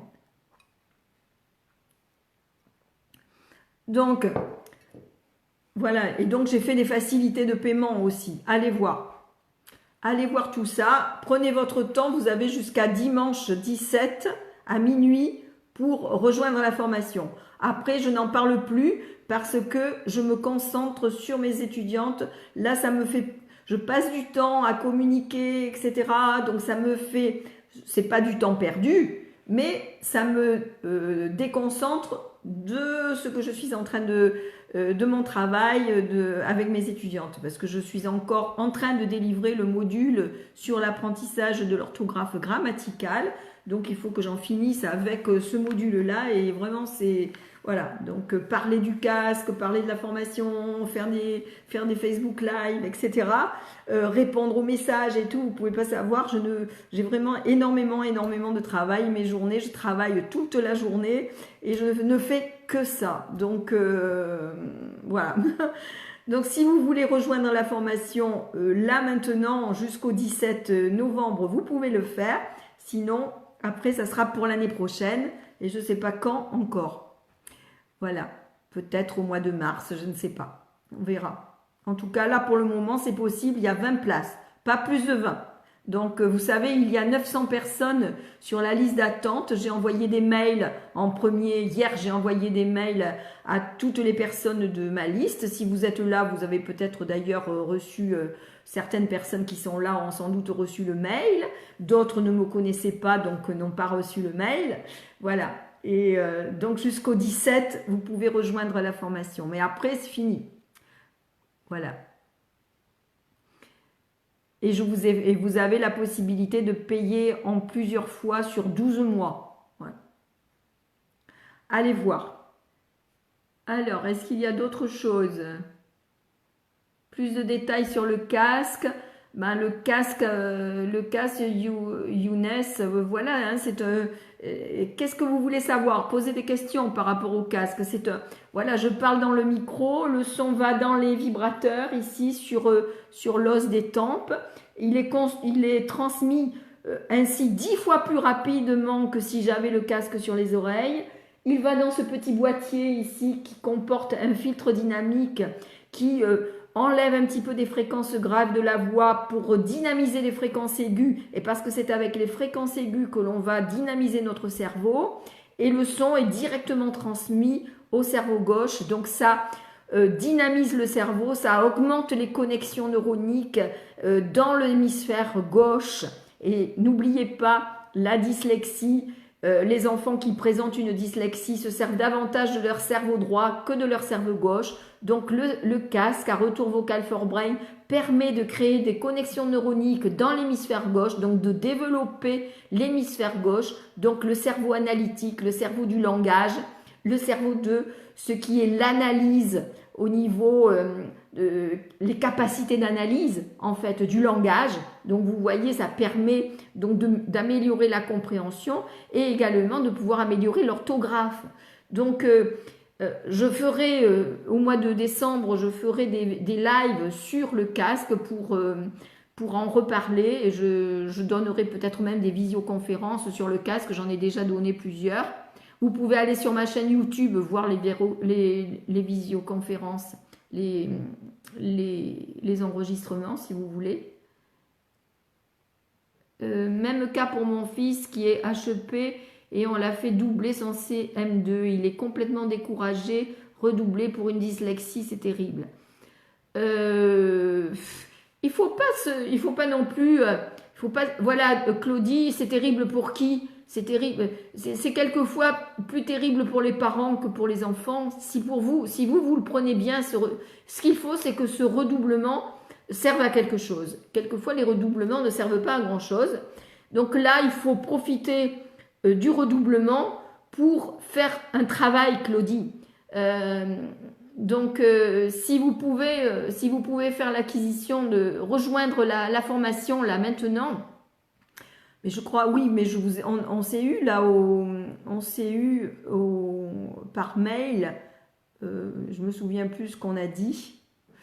Donc Claudie, oui, si vous pouvez rejoindre la formation et pouvoir aider votre fils là maintenant cette année, pour qu'il entre en 6e en ayant réglé sans problème de dyslexie, ou en grande partie en tout cas.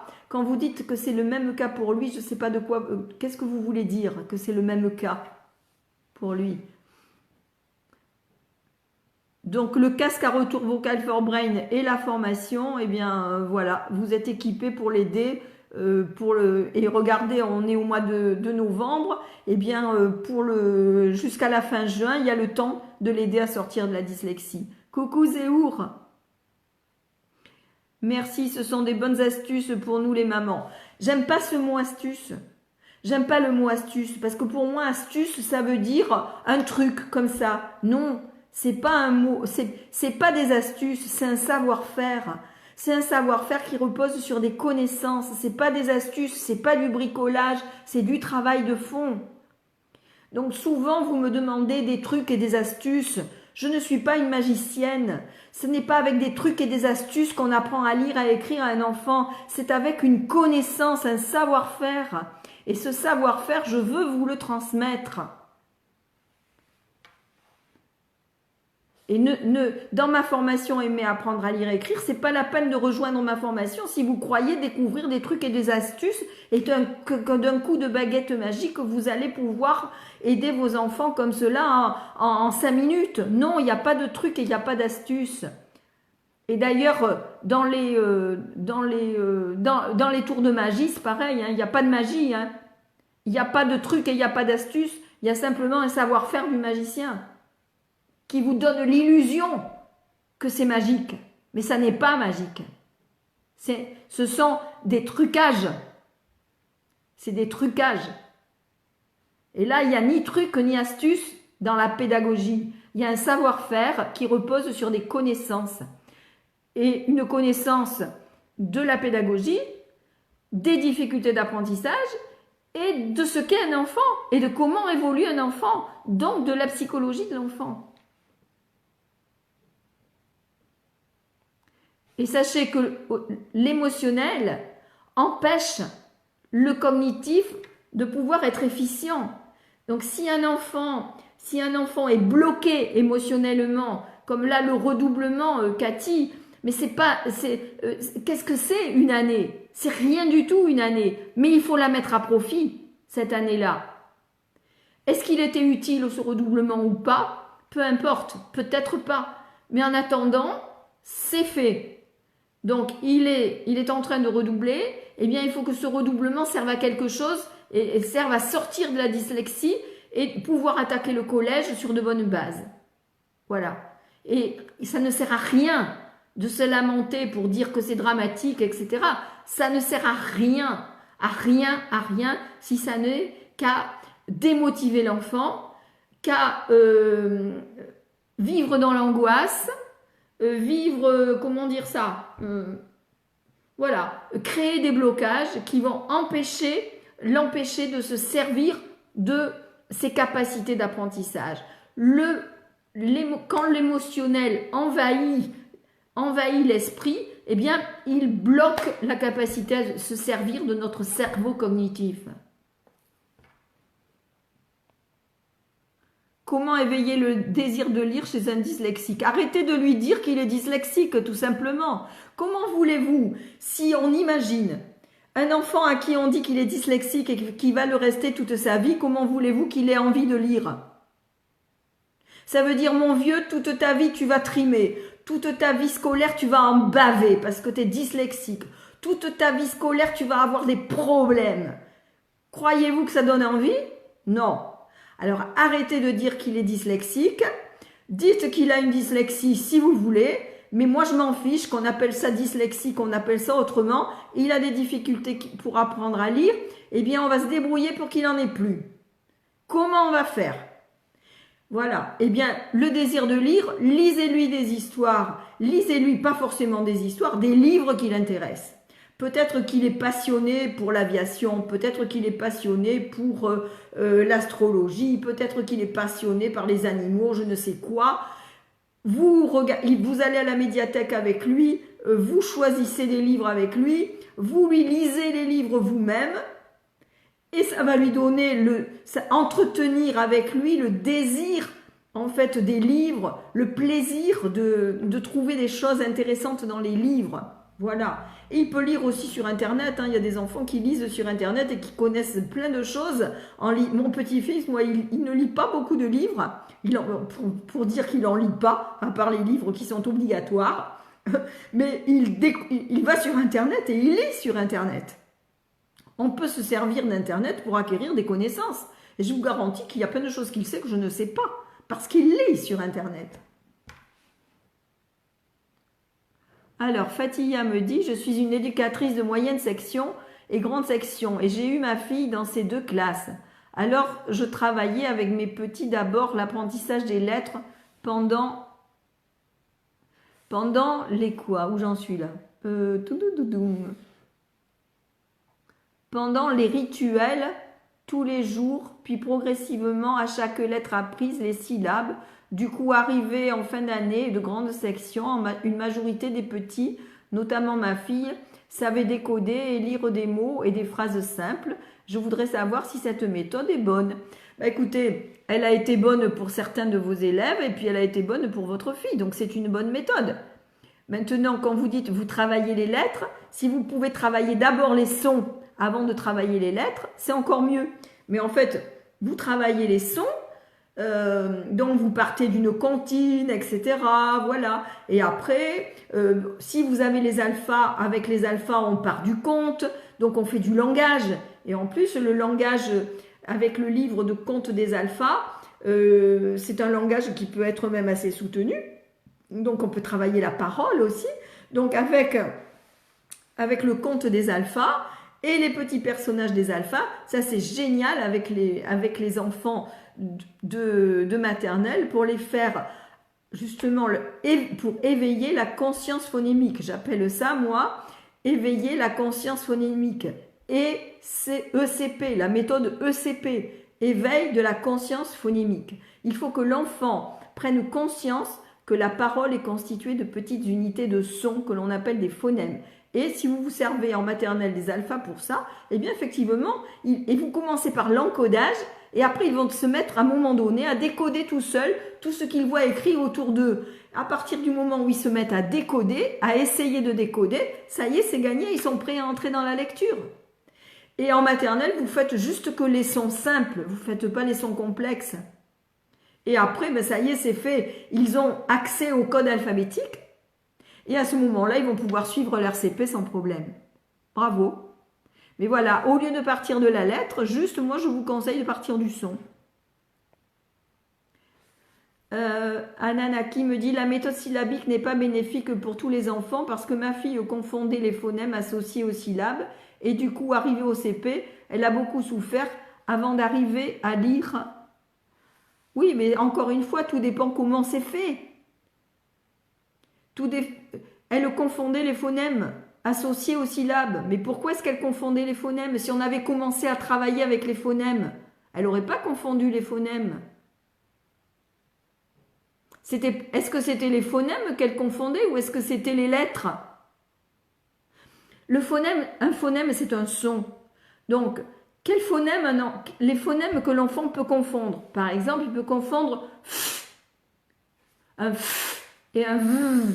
Il peut confondre s et z. Il peut confondre ch, j. Ensuite, au niveau des consonnes courtes, il peut confondre p et b. Il peut confondre t, d. Il peut confondre g. Voilà, ça ce sont des phonèmes qui peuvent être confondus. Et la confusion des phonèmes peuvent entraîner des confusions de lettres, parce que l'enfant ne sait jamais s'il a entendu k ou s'il a entendu g. Pourquoi? Parce qu'il n'entend pas la vibration laryngée du g, parce que lui-même n'a pas pris conscience que le g, quand je dis ga,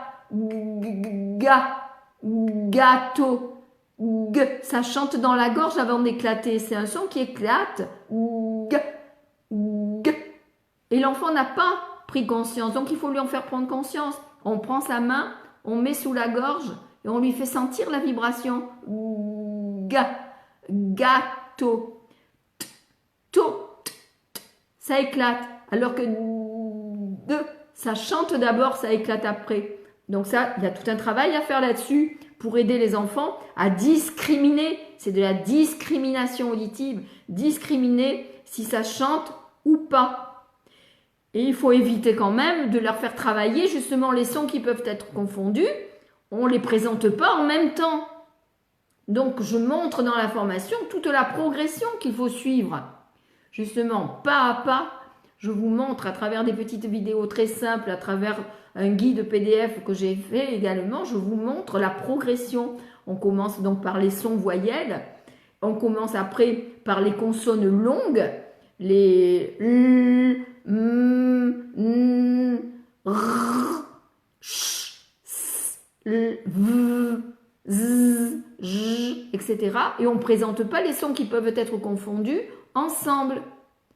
Et le problème au CP, c'est que ça va trop vite. Et que souvent, on présente ensemble des sons qui peuvent être confondus, comme des lettres aussi. Si on présente, par exemple, OU, le OU, c'est le O avec un U. OU, la lettre O et le U. OU. Et que tout de suite après, on présente ON, qui est un O qui chante dans le nez. ON, qui s'écrit O-N. Vous êtes sûr que les enfants, à cet âge-là, ils ont encore quelques petites difficultés de perception visuelle pour repérer des petites différences. Ils vont confondre le on et le ou. Il faut faire attention à ne pas présenter des graphies qui vont se ressembler et que l'enfant peut confondre. Donc, la méthode syllabique, ça dépend qu'est-ce que ça veut dire. Si on apprend à lire à l'enfant par syllabe et qu'après on décompose la syllabe, non, c'est pas... moi je parle de méthode alphabétique, mais à départ phonétique. Je vous conseille vraiment de travailler comme ça. Ça n'est pas du temps de perdu parce que vous travaillez l'encodage, ça veut dire que vous travaillez l'orthographe phonétique en même temps. Donc vous commencez par l'orthographe phonétique, quelque part, par l'encodage, par la transcription des sons de la parole. avec des lettres mobiles. L'enfant va arriver tout seul au décodage. Vous avez gagné plein de temps. Vous n'avez rien perdu. Et par contre, en maternelle, il faut vraiment travailler ça, vraiment travailler la conscience des sons et ces distinctions entre les sons qui se ressemblent, que l'enfant ne les confonde pas. S'il entre au CP sans confondre ces sons, en les identifiant bien, en ayant pris conscience que, par exemple, si on veut faire comprendre, montrer à l'enfant que pour qu'il l'entende, on va faire de moi. Voilà. Donc, il y a tout un travail en maternelle qui est à faire et à continuer au CP d'ailleurs, hein, sur la prise de conscience donc des phonèmes et de l'articulation, de la prononciation de chaque phonème. Dans la formation, je vous ai fait deux vidéos, une sur la prononciation des sons voyelles, qui ne sont pas que les voyelles simples, hein, vous avez toutes les autres voyelles, les sons voyelles plus complexes et les consonnes, avec les gestes Borel associés. L'art de composer avec la globalité, la complexité des apprentissages. Oui, ben oui. Hein. Rachida, c'est très précieux ce que vous partagez avec nous, madame. Je vous félicite, merci. Avec plaisir, Radia. Et je serais ravie, je sais que vous m'avez fait une demande, je sais que vous êtes intéressé par la formation et je serais vraiment ravie de vous compter parmi mes étudiantes et de pouvoir vous accompagner pour pouvoir ensuite introduire cette pédagogie dans votre école. C'est ce que je fais avec les enseignantes qui suivent ma formation. Je les accompagne pour pouvoir ensuite appliquer les méthodes dans leur école. J'ai des directrices d'école qui suivent la formation, des responsables de groupes maternels, etc.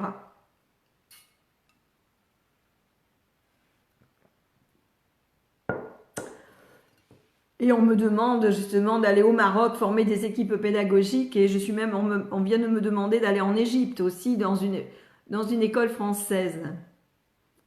Donc,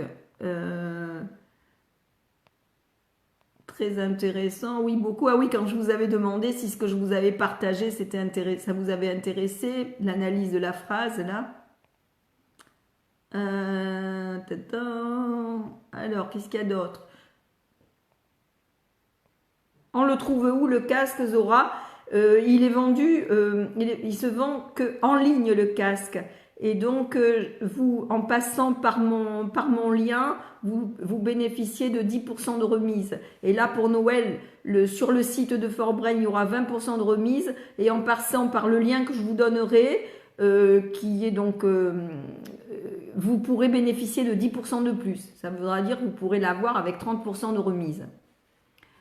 Comment obtenir le casque en Tunisie? C'est pareil, Mejdouline, c'est avec mon lien, je peux le mettre ici, mais vous inquiétez pas, je vais refaire. Vous allez sur mon site emilierécrire.com tout attaché. Et là, vous allez voir Forbrain, vous cliquez dessus, vous allez voir la page du casque. Et quand il va être en promotion, ça sera sur ma page. Et de toute façon, je vais faire des lives pour vous parler de nouveau du casque. Vous verrez passer des publications. Chaque fois qu'il est en promotion, je vous le dis. Donc sur la page Aimer lire écrire, sur laquelle vous êtes là pour regarder le live, vous trouverez, et si vous êtes abonné à ma page, à condition Forbrain ne montre pas mes publications à tout le monde. Hein. C'est pour ça, partagez le live, hein, partagez. En allant sur ma page, Aimer lire écrire, en dessous, il faut que vous mettiez, vous êtes avec abonné, vous cliquez et vous mettez voir en premier. Et comme ça, vous aurez vous verrez mes publications donc en premier dans votre fil d'actualité. Voilà. Et sinon, vous allez sur ma page, sur mon site, sur mon blog, emilierécrire.com, et là vous allez trouver Forbrain. Vous cliquez sur Forbrain, vous avez la page de présentation du casque, et quand il sera en promotion, ben vous le saurez parce que je vais le mettre sur la page qui aura la réduction. Il faut construire les apprentissages avec les enfants. Eh bien oui, parce que la construction de l'apprentissage, ça veut dire qu'on construit leur cerveau. C'est ça que ça veut dire construire. C'est construire les concepts. c'est construire le cerveau des enfants avec des méthodes adaptées qui correspondent au mode de fonctionnement du cerveau.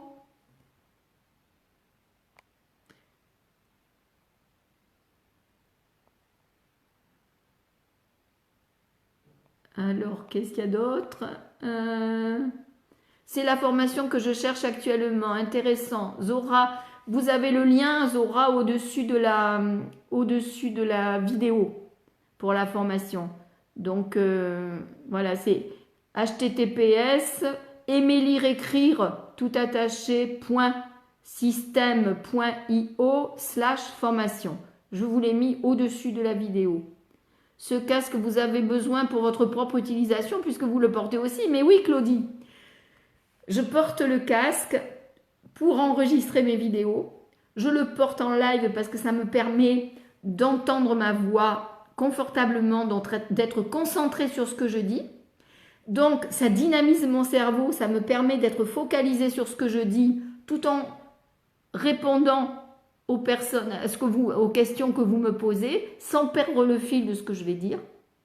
Donc, oui, moi je m'en sers tous les jours. Quand j'ai un entretien au téléphone avec quelqu'un, je mets mon casque.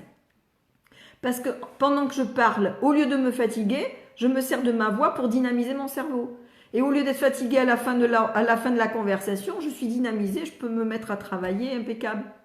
Là, tout à l'heure, je vais avoir du mal à m'endormir parce que le casque va avoir dynamisé un peu trop mon cerveau et je vais avoir du mal à trouver le sommeil. Donc, il vaut mieux pas l'utiliser le soir parce que ça dynamise trop le cerveau. Et à un moment donné, quand on l'utilise trop longtemps aussi, parce que normalement, c'est pas plus d'une demi-heure par jour, quelquefois 2 fois une demi-heure, on peut. Pour les étudiants qui apprennent, voilà, qui ont besoin de mémoriser, etc., ils peuvent l'utiliser, faire des sessions de 2 à 3 fois une demi-heure par jour. Mais au bout d'un moment, ça fatigue. Donc au bout d'un moment, ça suffit. Voilà. D'ailleurs là, je sens que mon cerveau commence à saturer, mon oreille aussi. Je sens que ça suffit.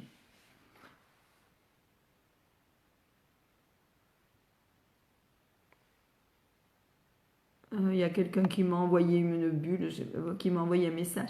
Alors, voilà.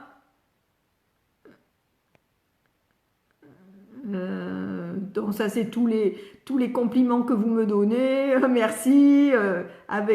J'apprécie. Je confirme quant à la pertinence de la formation, dit Petit Sam. Oui, elle est unique. Petit Sam est étudiante de ma formation. Elle est enseignante aussi. Elle suit la formation, elle dit qu'elle confirme la pertinence de la formation et qu'elle est unique. Elle est unique dans le sens où je suis très présente. Elle est unique parce que ce sont les outils de l'orthophonie que je vous partage.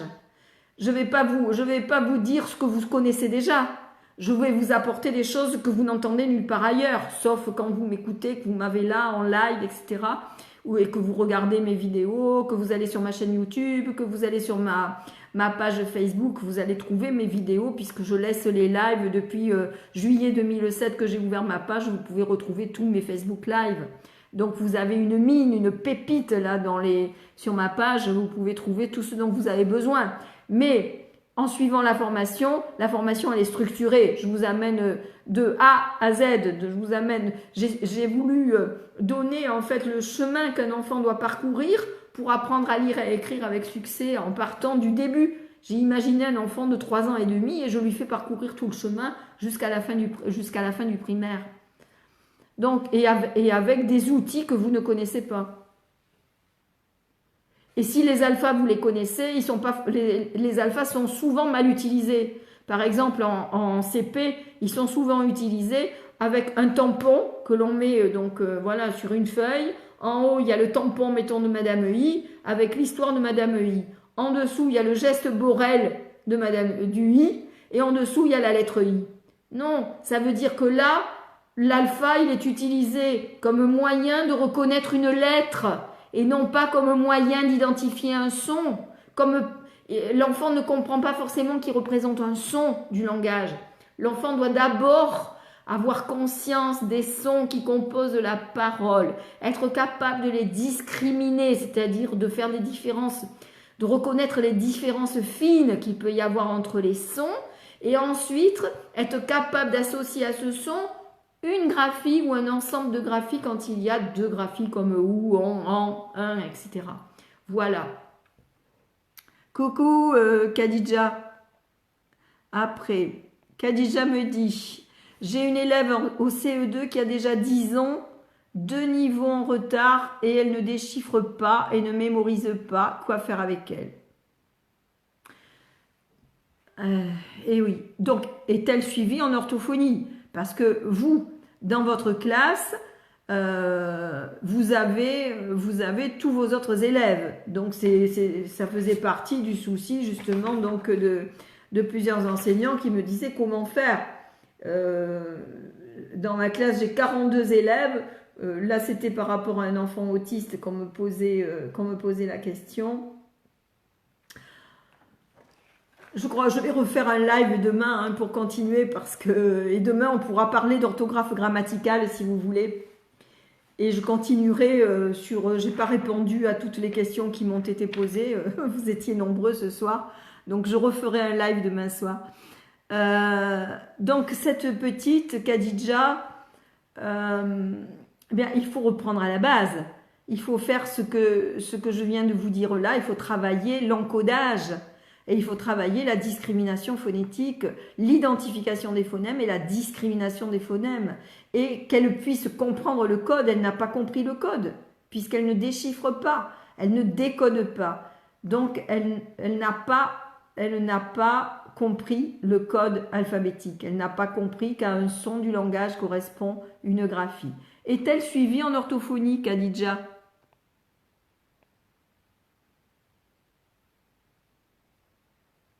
Claudie, je suis vraiment contente si vous pouvez faire la formation et acheter le casque. Vous allez avoir tout ce qu'il vous faut pour tirer votre garçon d'affaires. Avec plaisir et je serai là pour vous accompagner. Comptez sur moi. Alors, Khadija, est-ce qu'elle m'a répondu? Voilà, le volet émotionnel est déterminant dans les apprentissages. Tout à fait. Alors... Merci Daniel pour votre réponse. Oui, exactement, pour les sons, je n'ai jamais utilisé de comptine ou autre, mais seulement la prononciation des sons de chaque lettre. Voilà, en relation avec une chose ou un objet qu'ils connaissent comme de jeudi, de jaune, etc. Oui, mais attention, à ne pas écrire jeudi, par exemple, au tableau, ne pas écrire jeudi ou ne pas écrire jaune, parce que là, l'enfant va essayer de reconnaître le mot de manière globale, et là, on travaille sur l'hémisphère droit et pas sur l'hémisphère gauche. Mais si vous travaillez avec des lettres mobiles et que vous dites ça, voilà, ou avec les alphas, c'est jet d'eau, par exemple, jet d'eau. Et donc, qu'est-ce qu'il fait, Gédo? Il gicle, et il gicle tous les bêtas pour les empêcher de faire prisonnier les alpha. Donc là, on est dans l'histoire, vous voyez? Et ça va marquer émotionnellement les enfants. Et du coup, grâce à l'émotion, ils vont mémoriser. Voilà, Khadija, ce qui peut être fait. Mais je sais bien que en CE2, c'est peut-être difficile. Mais non, parce qu'il n'y a pas qu'une petite qui est en difficulté en CE2. Même si elle est plus en difficulté que les autres, il y a d'autres enfants en CM2 qui ont du mal à identifier les sons et à pouvoir accéder au code alphabétique. Il y en a d'autres, elle n'est pas toute seule.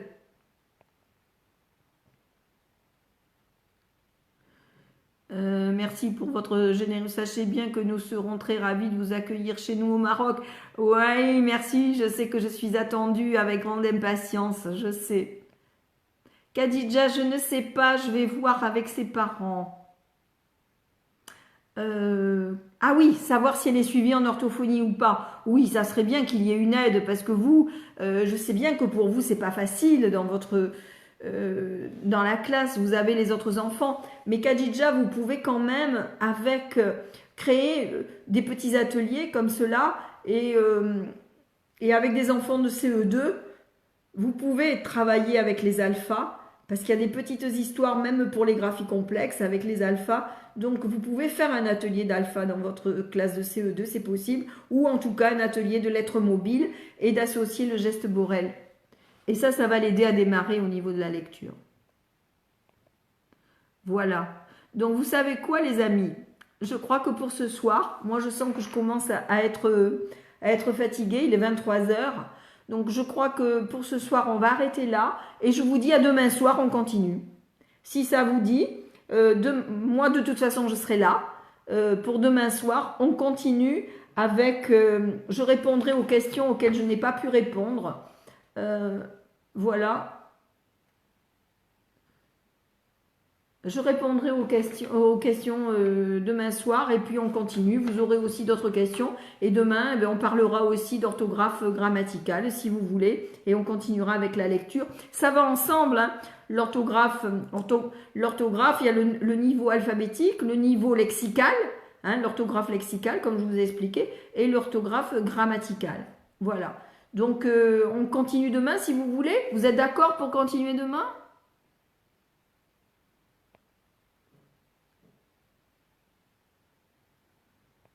Vous êtes d'accord pour qu'on continue demain? Moi, je veux bien continuer demain, pas de problème. Et jeudi soir aussi, si vous voulez.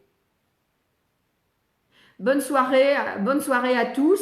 Et voilà, et si vous voulez rejoindre la formation, si vous voulez profiter des 20 places que je libère jusqu'au 17 novembre, vous pouvez donc allez cliquer sur le... Oui, bonne nuit à tout le monde. Bonne nuit. Ouais, j'ai besoin de me reposer. Je suis fatiguée en ce moment. J'ai eu une grosse grippe et je suis encore fatiguée. Vous pouvez donc aller au-dessus de la vidéo. Vous trouverez le lien pour aller voir la page de la formation, regarder le programme, etc. Et si vous voulez rejoindre la formation, eh bien, vous cliquez sur le bouton rejoindre la formation, vous verrez un programme encore plus détaillé et là vous pourrez donc vous inscrire et rejoindre tout de suite la formation. Je vous dis au revoir, à bientôt, à demain.